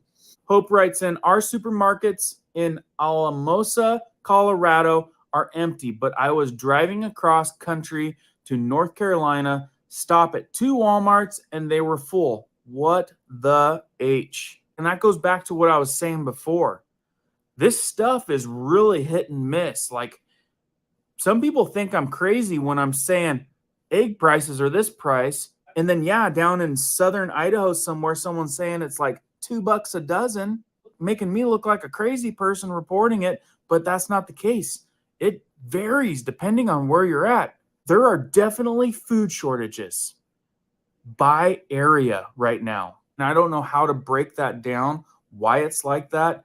Maybe it has to do with distribution. Maybe it has to do with inflated supply chain issues. You know, you got trucks traveling to one destination so they can stop and drop things along the way. But if they ain't heading over there, over yonder, they ain't bringing it. And you guys can let me know your guys' theory down there. I'll definitely read it. Happy Gilbert writes in and says, here in Tasmania, Australia, my local supermarkets has 0 eggs. They run out every day. This is a worldwide issue. See what I mean? It's a big global situation going right now, and there's some people that are feeling it more than others. And I can tell you guys, and mark my words, if we actually have a real shortage issue, like a major issue, guess where our stuff's going to go? To the highest bidder. And I'm telling you right now, that's probably going to be China or Europe. These big conglomerates that control the umbrella of what we get with our consumer goods, they don't care about us. Trust me, State Street, Vanguard, BlackRock, these guys that own all of our consumer goods, they're going to sell to the highest bidder. And I can tell you that China and Europe are probably going to be the highest bidder. So whether it's an issue of us producing it or not, one of the big problems might be that we're just shipping it all away. Lavanna writes in, a couple years ago, our feed store said they had no seeds because the government told them to throw them all out.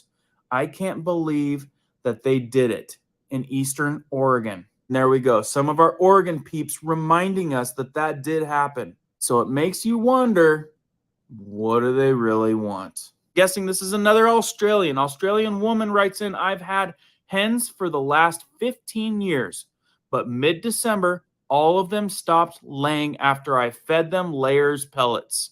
I've got a new lot growing. You can bet I'm only going to feed them table scraps and my own mealworms. And we've got a really good video on that if you guys missed this one, teaching you how to make your own chicken food, because that's a real issue right there that has been going around.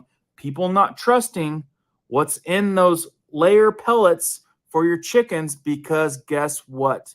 They're owned by those guys that I just told you about. Kind of makes a person wonder if that's all possibly agenda driven. Magni1 writes in England, chicken owners have just been told they need to register every chicken they own and exactly where they are being kept and why. WTF. Because of the bird flu? I'm telling you guys, you see it start over there and it works its way this way. That's why folks like you and I stick together. We spread the news. We make people aware of what's going on. It's that or bend over, because that's the way it's getting.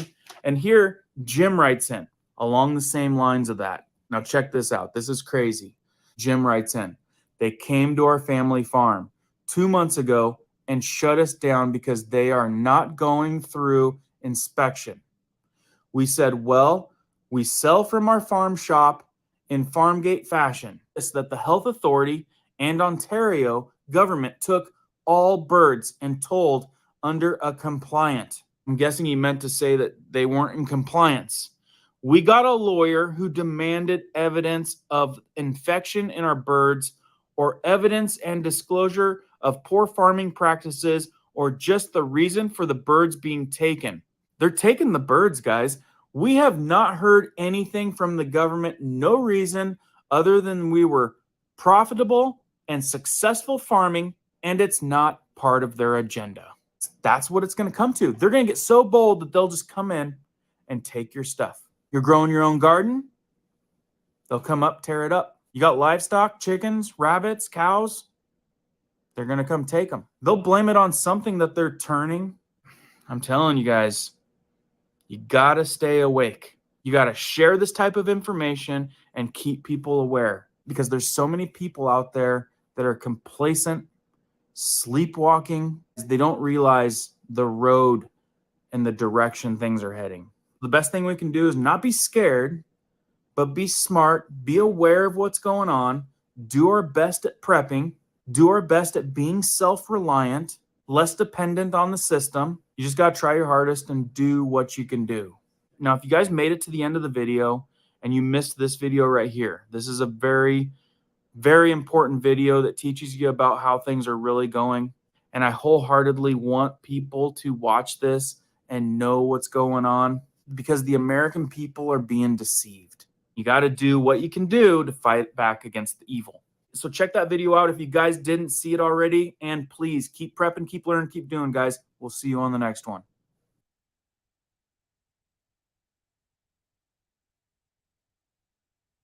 Good afternoon, preppers. Welcome to Goshen Prepping. This video is centered around giving you a detailed look of what an EMP will do, why it's so destructive, and what it's going to do to the power grid, and how we actually have to handle this situation. It's a thorough video, and I hope you learn a lot from it. So in the end, stay to the end. I'm going to sum up exactly what you should expect from such a situation. And more specifically, as I always try to do, is give you practical advice on how to actually prepare for an EMP. You will be amazed at how an EMP is produced and how it will affect the grid. Spoiler alert, it's not a good day for grid maintenance workers, and not a good day for you at home either. When it comes to an EMP, there are 3 phases, simply noted as E1, E2, and E3. E1 is roughly the first half of a second after an EMP is emitted. E2 is about the second half of a second, so we're up to 1 second now. And E3, much longer than a second, can actually take a few minutes. All 3 are important to look at and will affect the grid differently. Let's look at E1 first.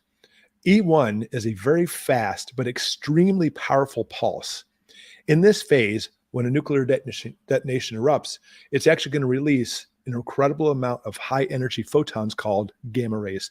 To think of a gamma ray, it's simply just like light coming on your hand, but so powerful it can actually literally shed electrons off the atom itself. It puts that energy into the atom, breaks electrons free, and sends them scattering. And this is called the photoelectric effect.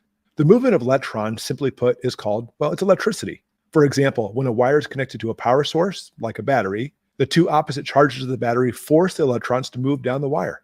This movement of electrons we depend on. It can turn motors, make a light bulb glow, and produce heat. Sometimes the heat's by accident, but sometimes we do it on purpose. Like, for example, in an electric heater. In a wire, we purposely slow down the movement of the electrons, which creates the heat. Then we transfer it to a ceramic plate. Why? The plates disperse the heat evenly. Without them, the wires would be putting the heat directly into the air, which is not efficient, not to mention can burn up the wire. The wire can heat up too fast and melt. Keep that in mind. So the ceramic heater takes advantage of the fact that we can actually use electrons to produce heat. Neat. But when it comes to a nuclear detonation, although all nuclear detonations produce an EMP, ones in the upper atmosphere are far more problematic. They are not a problem in destruction and fallout because there won't be any, but problematic in producing an amplified EMP. It's amplified. I mean, one reason is line of sight. For example, a nuclear blast 400 miles away from your location on the ground will get obstructed from buildings, trees, mountains, and even the curvature of the Earth. Yes, the Earth's curvature. But a detonation in the upper atmosphere, there's nothing blocking that EMP from hitting you in your house. But that's not the reason why upper atmosphere EMPs are the problem. Our Earth actually has in the upper atmosphere a giant layer full of countless electrons and charged particles that actually help block certain things like sun rays from coming in, especially when you have sunspots and solar storms. It actually helps collect it. That's why we actually see the aurora borealis. Pretty neat. Now, what happens is as sunlight goes to the atmosphere, those light rays, even though they're not as powerful as the gamma rays, will actually scatter electrons too. And those electrons will accumulate up in that upper atmosphere. All right, because of this, we actually have such a thick layer of ions, and a nuclear detonation explodes in the ionosphere. Well, guess what? That high energy from the nuclear detonation in the EMP will take in those ions and cause a massive, massive ion storm through the EMP, far more than simply just a nuclear detonation went off toward the Earth. Think of it like a supercharged EMP heading straight for your home. Now, before we talked about the movement of electrons in a wire will produce heat, the smaller the diameter of the wire, combined with the longer the wire, will increase this tendency for heat to develop in the wire. In other words, if you actually have a very long, thin wire or a very narrow wire, expect more heat in that wire. When we install wire, like in your house, for example, we have to make sure it's the correct thickness or gauge is what we call it to accommodate what it's going to be used for. So when an electrician installs a wire in your home, for example, going from a breaker panel to your laundry room, maybe to power your electric clothes dryer, he has to take into account not only the distance from the breaker panel it's going to be, but also since that dryer requires so much energy, it's got to be a pretty thick wire. He has to be able to do that to accommodate that because the longer the distance, the thicker the wire needed to handle that load. If you try to plug in a heavy-duty item beyond what was designed for that wire, it could easily cause a fire. The heavy load could melt the wire, or at least cause sparks to develop at the contact points. So what do? We install breakers in the panel that will trip if the load goes beyond what's intended. So the breakers in your breaker panel are actually really simple. Inside them, they actually have what's called a bimetallic strip. Two pieces of metal, two different metals, mind you. So when it actually gets warm, because let's say, for example, you're actually trying to produce too much, or you actually have too much of a load on it, they'll actually start to bend in a certain direction, which will trip the breaker. It's actually a mechanical movement which actually turns off the power to that device. So that way the wire won't melt, cause sparks, or cause a fire in your home.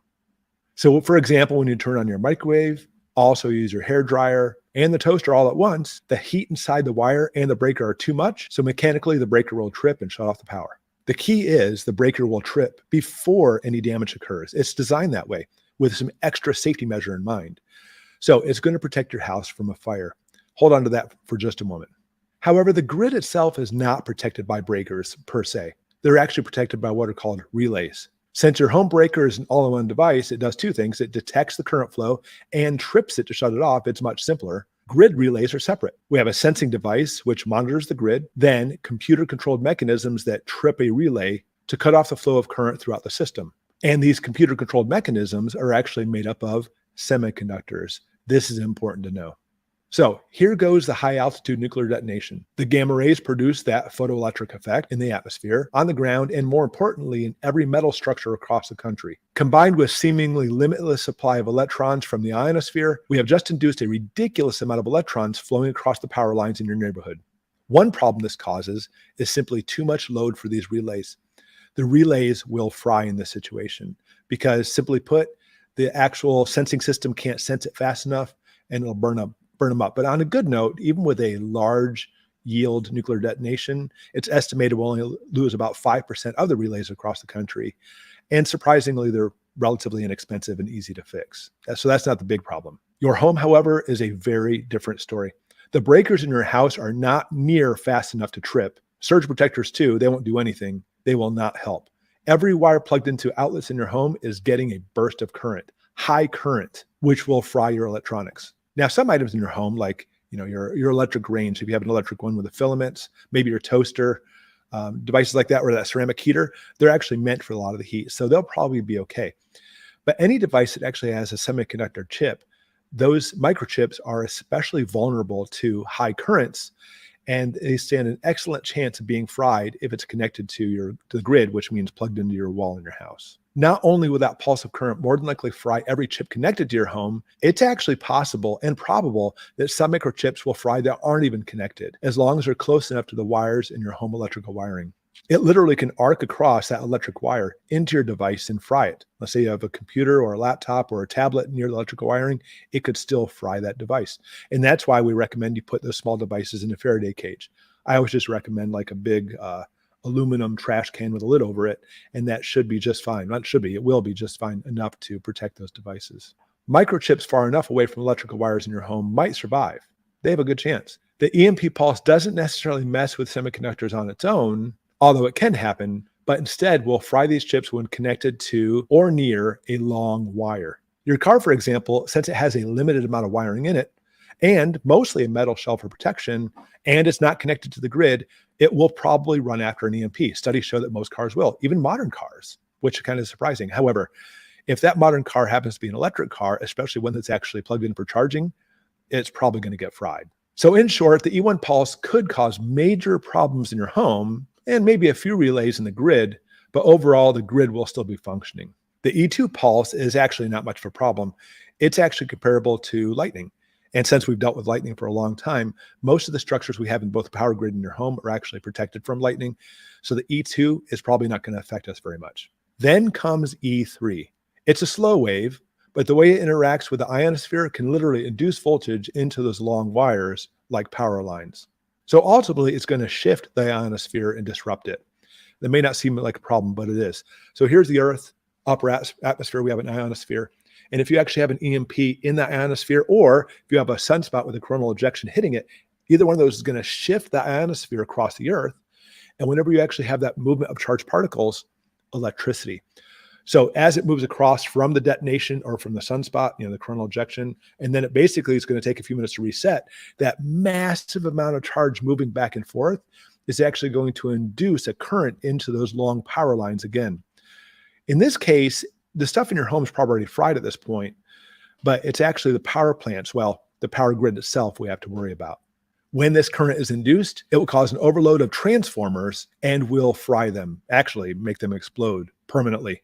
And worse yet, since we're talking about an EMP in the upper atmosphere, which can actually hit a large part of the country, we're not talking about just a few transformers, both the ones on the poles and in the power substations. And now we're talking about a massive amount, if not most of the transformers across the country exploding, knocking out power nationwide.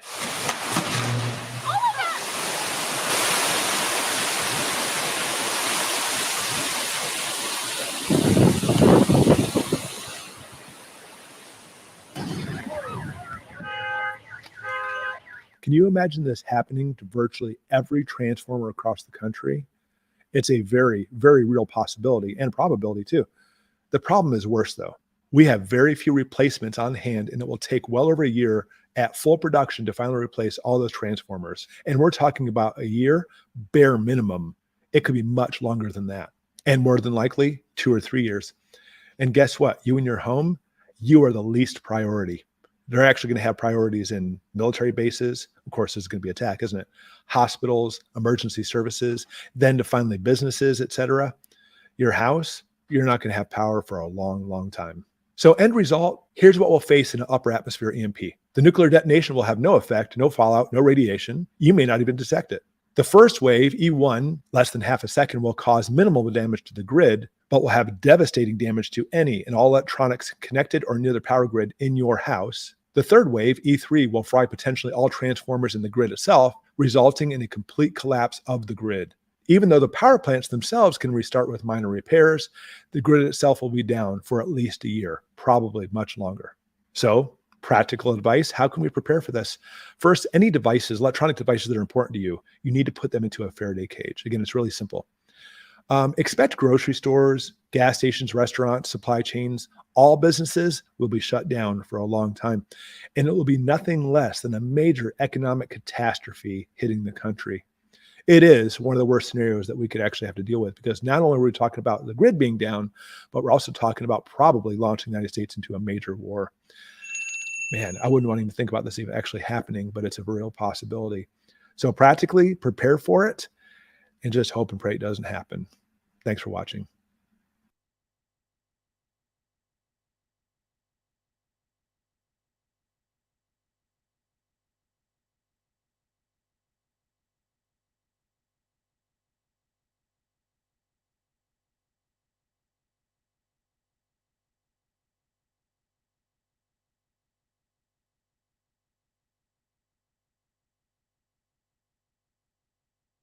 Towards it. And to be honest with you, I think we're already seeing signs of that. Then what do? How can we get away from it? Or how can we protect ourselves? Today's video is going to be a good one. We're going to discuss ways that we're seeing martial law actually happen. And it's right in front of our eyes. And no one is really talking about this. Freedom is slowly slipping away, all because people want control. Let's jump into a good video today, guys. I hope this opens your eyes and hopefully we can gain wisdom from it. Today's video starts right now.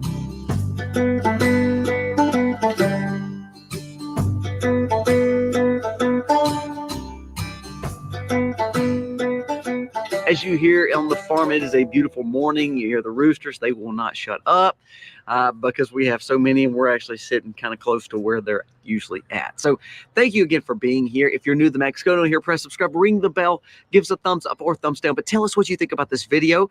If you're new to the Max, go down here and say, I am new in the comments. If you're one of the people that's been here for a long time, let us know, because it does mean a lot that you've stuck with us for this long. Has our content helped you? Has it not helped you? Give some feedback there, and hopefully we will continue making a better channel. So let's jump into the video. Signs of martial law. Now, martial law could be kind of scary because ultimately it allows the power of the government to get stronger against the people. And a lot of times it's sold as, well, it will be there to help the people that are law-abiding and basically handle the situation of chaos or crisis that's going on. Now, necessarily, was martial law or was any situation of law set up to be bad? No, it wasn't. However, because men in our stupid ways, our selfish ambitions, our control elements, we decide to control other people. And so therefore we see a more intrusive government, we see more surveillance, we see more issues that go along with martial law. So what are some ways that we've seen proof that martial law is maneuvering closer to our freedoms and our America that we know today? And if we don't do something about it, if we don't open our eyes to it, it's going to show itself even more to where it becomes more tyrannical. So let's jump into some signs of martial law that's already happening. Number one, what have we seen in our inner cities, in our metropolitan areas? Well, we've seen a heavier form of crime and drugs. What does crime and drugs do? Those cities tend to kind of be laxed on policies, even though they try to act tough, they kind of hold the hand of the police. So what happens? More crime is committed. So then we see what? Curfews. We've seen curfews when it comes to cities saying, oh, we want to keep you safe, so you need to be in by this time. Oh, if you're in this area, we need to keep you safe, so get off the streets. It's not a good time. That curfew is meant to help you, but ultimately it's just a form of control. What happens during hurricanes and during major storms, they say, well, we have a curfew. We need to be in by this time. It's meant to be good, but ultimately it's just a form of control because we just say, okay, yeah, absolutely. We want to be inside because we don't want to be stricken with crime. We don't want to be in that area when it becomes bad. We don't want that storm to cause us issues. So we're seeing more curfews. Our town, just our local small little town in South Mississippi, we've seen some crime in certain areas. Now, our area of crime and our talk of crime is nothing like most cities. But there was the thought in this small little Mississippi town of, should we put curfews on certain days, on school nights, to try to keep kids in? So those curfews are slow and steady. They come a little at a time because they're meant to help you. Well, the bottom line is, the more that we adhere to curfews, the more, when it becomes a serious issue and more tyrannical views and more controlling views, is it really there to help us? So number one, curfews, we're seeing more of that. Limited times where you can be out, we're seeing more of that. Number two, with the cities, another point with the liberal states. What are they doing with your self-defense items? Slowly but surely, you're not allowed to get those permits to carry. You may not can carry a firearm. You may not need this firearm, or you may not need this many rounds because it causes crime. More criminals get them. So they're pushing as, well, it's taking care of us. It's keeping us safe by not having, self-defense mechanisms or weapons on the streets. Truth be told, most of those areas where they have criminalized owning weapons have higher crime and murder rates. Why? Because we've taken all of them away, and the ones who are legally getting guns are going to still illegally get firearms and other weapons. So self-defense tools are slowly being taken away. We see policies by these three-letter agencies that are taking away certain stocks, certain bracing, certain styles of ammunition and firearms. All the while, it's not slowing down maybe the cartels, it's not slowing down the illegal activity with firearms. It's slowing the way that you can legally buy these things. So the confiscation of weapons or firearms is becoming more rampant, and is happening more and more, especially in our big cities where there's more crime going on, like we just talked about, especially in some of the liberal areas. So I would challenge you to get out of those states if you can. If you can migrate out, migrate out. If you want to stay there, you better have some good policies set intact, and you better be an excellent prepper and homesteader to be able to face some of the issues that you may see when it comes to martial law. More control means more tyrannical style government. Tyrannical style government turns around and means martial law is very possible. Number three, this is a big one. It's surveillance, and we are allowing it to happen. We carry our phones around everywhere we go. We have our location settings on. We're opening all the social media. We're going and we're finding everything we want. All the while, we give every aspect of our phone, every aspect of our apps, every aspect of all our social media, every aspect of who we are, we just basically give it away. And so therefore, we're being surveilled digitally all the time. And then all of a sudden, if you look in a lot of cities, again, going into bigger areas, you're starting to see more cameras being used. You're starting to see more satellites being used. To be honest with you, if I looked up right here in the sky, it's amazing that we have the technology in our world that they probably can look at me and see this red, white, and blue hat, and they may not like it. That's how technologically advanced we are. Well, that means more surveillance will come on. Do you actually believe that you can hide anything anymore? Truthfully, I don't know if we even can. I don't even know if we can hide a lot of things that we try to hide or try to prep for or try to have bug out for or bug in for. Truthfully, I don't know anymore.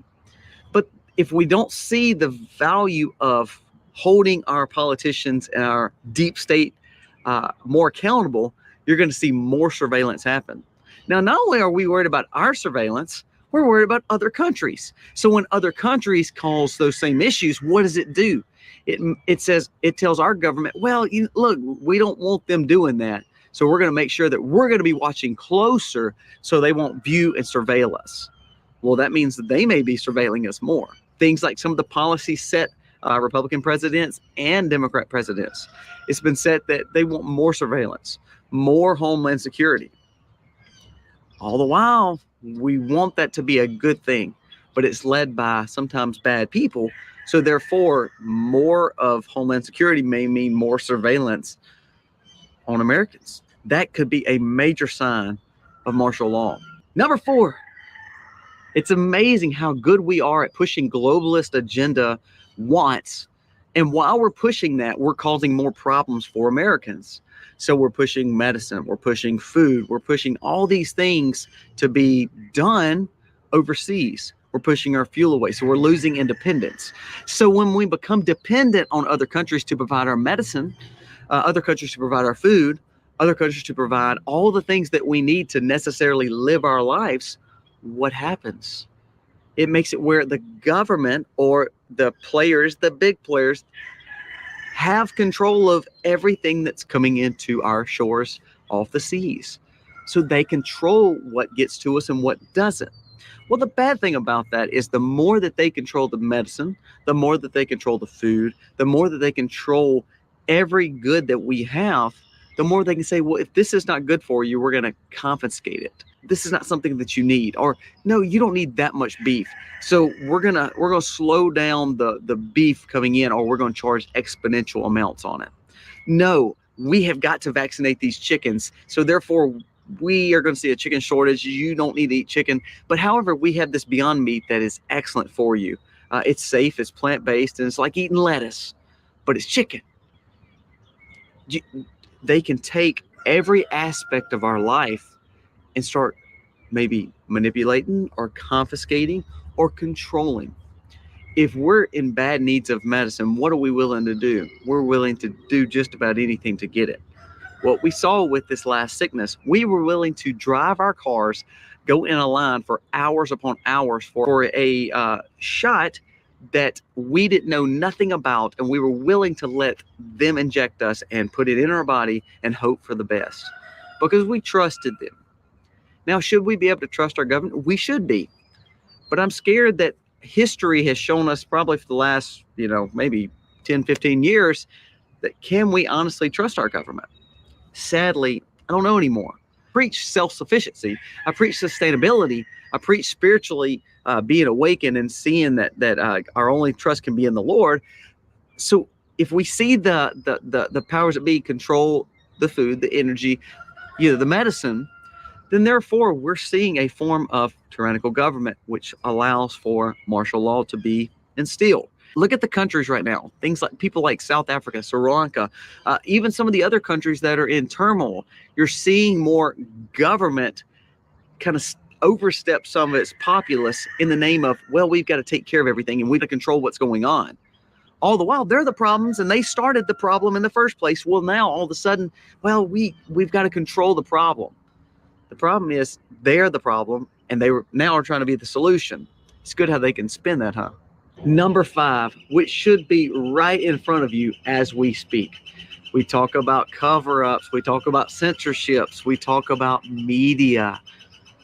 If they control what you hear and see, such as this video, if they control every aspect of your information, that means they can get you to believe anything. We believe that one mask was okay. We believe no masks were okay. Then we believe 2 masks or 3 masks were okay. Till this day, it's been proven that's not okay, but then there's still people wearing it because they knew how to control the information. Look at what's going on right now. Monster cover-up and censorship on certain issues that happened a few Januaries ago. We are in this now. We are in all these things. Everything that I just told you, we are literally seeing day in and day out in America. Now, what can we do about it? How can we fix this problem? How can we get better leadership? How can we be more sustainable? How can we trust the government again? Well, first of all, again, spiritually, I believe that we are fallen and we need a spiritual awakening. We need more revivals in our nation. That is a for sure thing. That's the only way that we're actually going to save America. But if we don't start seeing that, we've got to get so fed up with some of the leadership that we have, some of these rhinos and some of these liberals who want to control us more just so they can fatten their pockets. They want to tell us what they want us to believe. And all the while, they're actually just controlling us more. Don't be so led astray.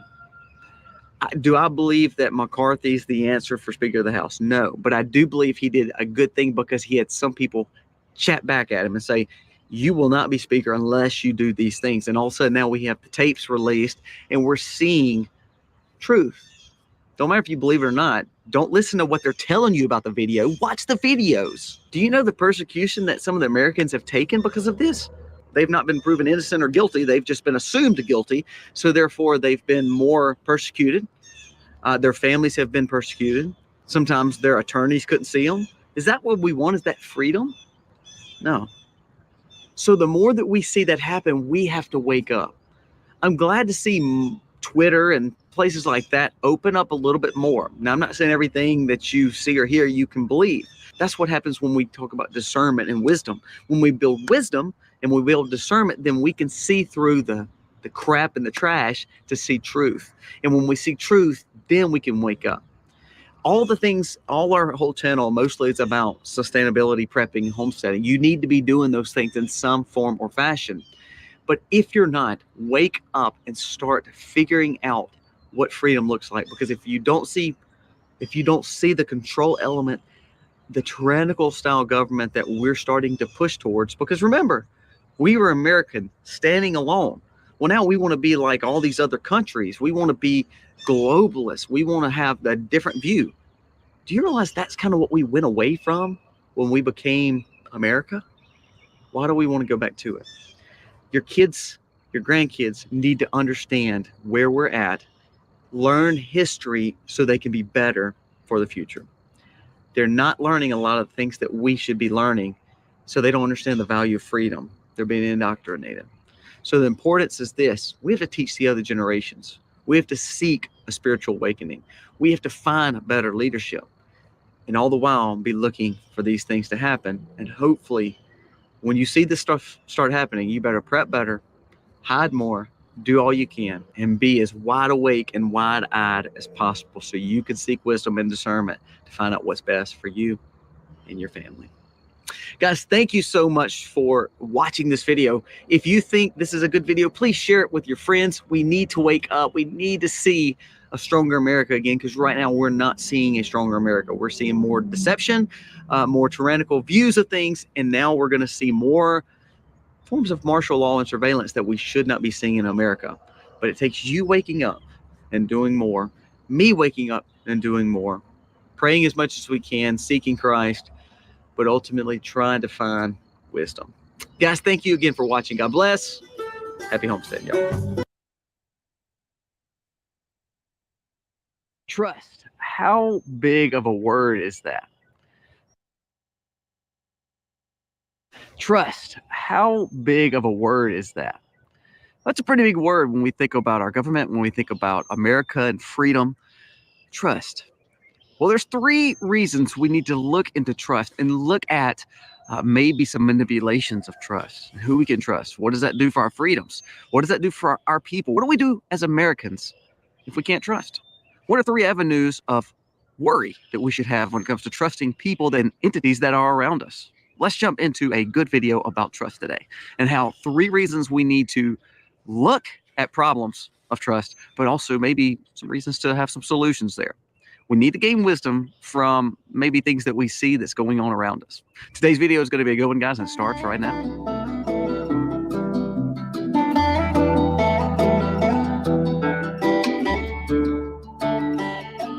Hey guys, welcome to the Max. It's a cold morning here. Actually, standing by the milk barn because it's actually the closest building to the house. So I'm actually freezing. So I'm going to do this video and then I'm going inside. I'm telling you, I cannot stand cold weather, especially when it comes to spring. I've got blooms on the plums and blueberries, and this is not good for them. So it is what it is. There's nothing I can do about that. So guys, thank you so much for being here. And if you're new to the channel, go down here, press subscribe, ring the bell, give us a thumbs up or down, but let us know what you think about this video. So when I think about, trust and think about where we're at with our freedoms, it kind of scares me a little bit, because I don't believe we even know what truth is anymore in a moral compass sense. And in America now, I don't know who to trust. So let's start with number 1. Number 1 is media. We have a lot of media manipulation. And because media is so influenced by maybe some oligarchs or maybe by just a few big players, do they really have our best interest at heart? Now, this goes on both sides. I believe there's big business in left-leaning, and I think there's big business in right-leaning. So then it comes back to people. It comes back to uncensored and unfiltered documents and gaining wisdom and discernment from people, from me, from individuals like me. You don't have to actually believe what I say, but what I hope you do is you'll go back and research some of the things that we talk about, such as Twitter. If you like Twitter, get on Twitter. Now, Twitter, I don't believe you need to spend all your time on social media, but there's things that you can find in smaller investigative style journalists and news sources that could give you some great insight on some things that are going on in your life or things that you're worried about that you may not get from legacy media. So when we find that legacy media is telling us one thing, we need to have discernment and wisdom to seek, well, is that the truth? What spin are they having it? What's their sources? So trust is a big deal. Now, here's the other thing.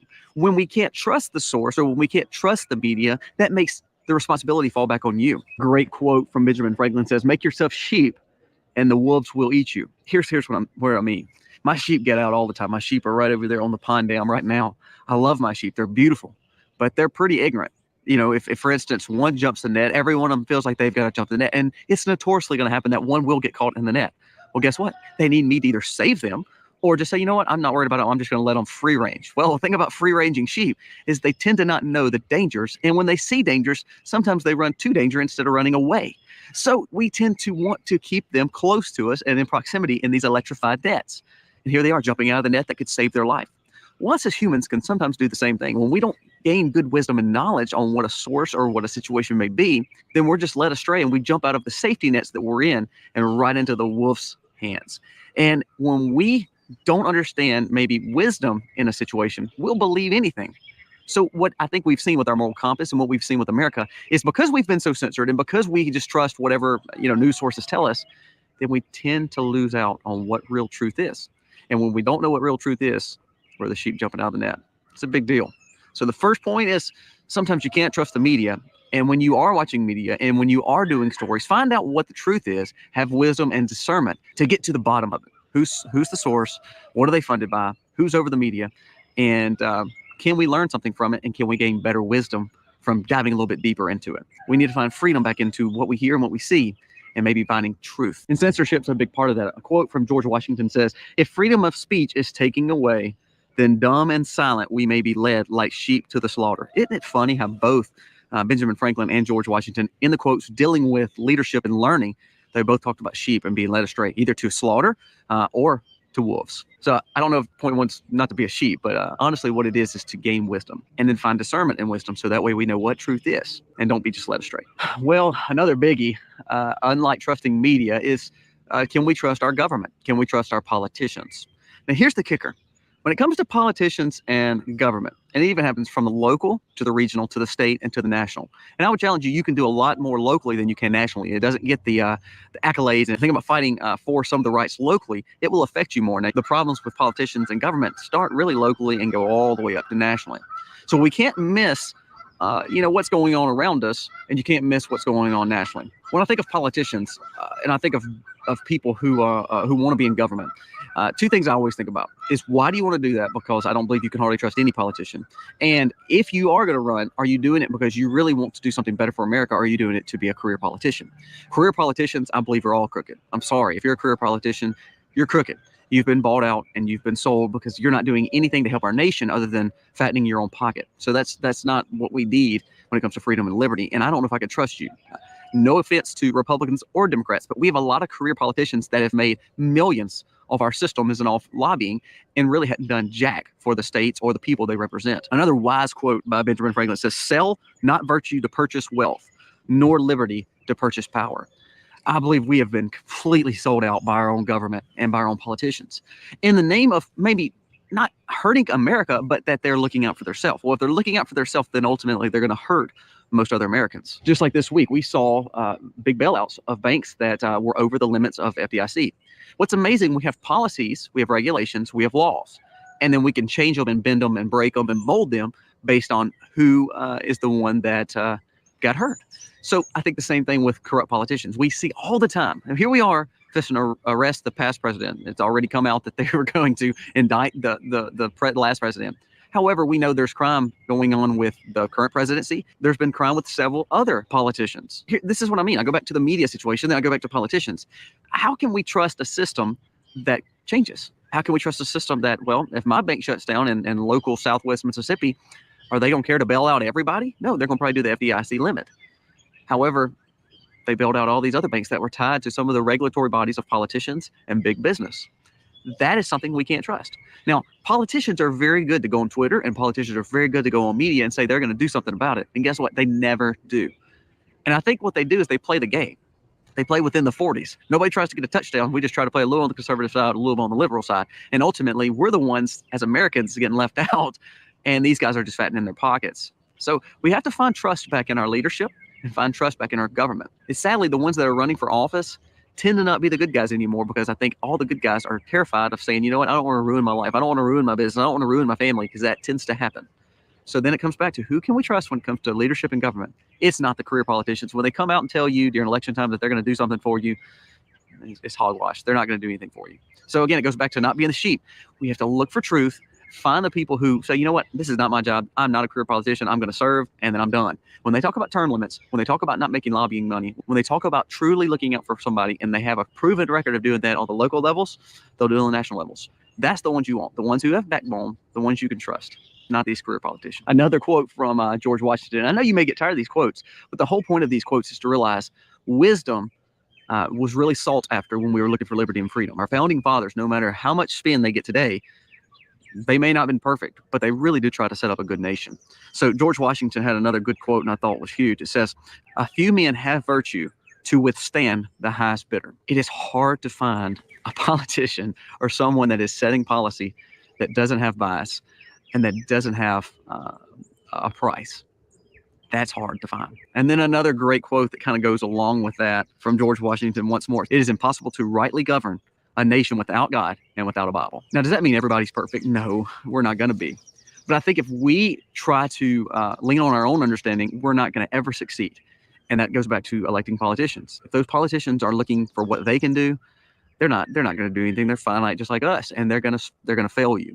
But when we look back to Christ and look back to God, our nation was set up on things like Judeo-Christian values and the Bible and God. And it was, no matter which historical document you try to find to smear that, it's truth. It was set up on godly principles. If we fall back on that, I believe we'd find that there are good godly men that still want to lead this country. There are good media sources that still want to find truth. We'd find the people who see the best interest at heart and have a godly perspective on things instead of maybe their own interest. Number 1 and 2, media. Number 2, politicians and government. It's hard to trust them, but we had to find discernment and wisdom. Now, number 3, I had to change positions because actually due to that global warming, it's like 20 something here in the deep south in March, which is absolutely crazy. So my camera started glitching. So we had to change scenery a little bit. But on to point 3. Number 3 is, can we trust ourselves? Now, that is a big statement. And I've been telling you to have discernment, have wisdom when it comes to number 1 and 2. But what do I mean when I say, can we trust ourselves? One of those other good points by Benjamin Franklin, it says, by failing to prepare, you are preparing to fail. Now, we've heard that statement probably from your teacher, maybe from your parents. That's something that we've heard before. But the kicker is this: can we say that we want to take over our food system? Can we say that we want to, purchase firearms and have self-defense classes, learn how to take care of ourselves, learn how to garden, learn how to stockpile? If we can learn to do those things, then we can trust, when things go bad, we can lean back on ourselves on some of those items. But if we constantly are manipulated by number 1 and 2, then number 3 is for naught, because then we can't trust ourselves because we believe that they're telling us the truth. We believe whatever they're feeding us. Look at our education system. I mean, it's broke, but it's because we're being led wrong there, and therefore we're losing some of our generations because we're not teaching them anything. We're indoctrinating them. Look at our religion. We've taken religion out of everything and Christ out of everything. When we do that as a society, we were told that it would be better. We need freedom from it. Well, now look at us. We are morally falling down as a nation, and we have no values. We don't know which way is up. We don't know what's right and what's wrong. We're like criminals on the streets. So I go back and say, can we trust ourselves? Because if we cannot trust ourselves, then we're being fed by 1 and 2 instead of having wisdom and discernment. We're actually saying to ourselves, well, everybody has a better thought pattern than what we do. And since they're telling us that it's all going to be okay, our money's safe, then we're not going to prepare. We're not going to buy precious metals. We're not going to stockpile because people say food's always going to be available. Don't listen to those conspiracy theorists. Don't listen to those preppers. They don't know what they're talking about. So number 3 is we have to look past all the trash in number 1 and 2, find wisdom and discernment, and say, you know what? Instead of, going out to eat this week, let's try to buy a little extra food. Instead of going out this week, let's do this, or let's don't put all our money in the bank this week. Let's put some at our home, just in case, just for rainy day. So then not only are we looking past some media issues, not only are we looking past some politicians' issues, now we've got to look past our own foolishness, because we are foolish. We tend to be sheep, like we were talking about in the first 2 points. So when we tend to think that we know it all, we end up falling and failing, and we don't know it all. Now, let's go a little bit deeper in solutions here. Number 1, 2, and 3 cannot be fixed really by just us and by our wisdom and discernment on our own. Goes back to the point with George Washington, a nation that does not have any morals and values and does not have God and Bible as the center of it, then we will falter And then you're going to get to the point where you can't trust anybody. With our point, we can't trust who's telling us the news. We can't trust who's leading us politically. We can't even trust ourselves. But when we learn to lean back on Christ and learn to lean back on the word of God and learn to lean back on the values and the morals that we once had as a nation, I truly believe we would find peace, we would find more wisdom, more discernment, and we wouldn't lose the freedoms and liberties. And then trust would be a word that meant something again. People throw that term all the time. You can trust us. I can trust myself. This is a good decision. This is good. The media knows what they're talking about. All the while, it's just a bunch of sheep leading sheep and a bunch of fools leading fools. But more importantly, the solution really comes back to God, the Bible, the Word, and understanding that our finite minds are foolish and we're sheep. When we learn to trust back on Christ and the foundation of our country, all this other stuff would work out. Trust would be something important again. Guys, thank you so much for watching this video. We hope that you've enjoyed it. Let us know what you think. Am I wrong? Am I right? Can we trust the government? Can we trust media? Can we trust politicians? Can we trust ourselves sometimes when we don't have all the information that we're needing? Sometimes we have to go back to the source. We have to find guidance in Christ and God and the Bible. Remember, that's what our country was set up on. No matter if you believe it or not, it is historical truth that has happened. Do your research. Remember, don't listen to me. Don't trust me. Go back, do the research for yourself. And then you're going to see there's a lot more to this morals and values and having a godly perspective on things. Then we can develop trust once more. Guys, thank you so much for watching. God bless. Happy homesteading.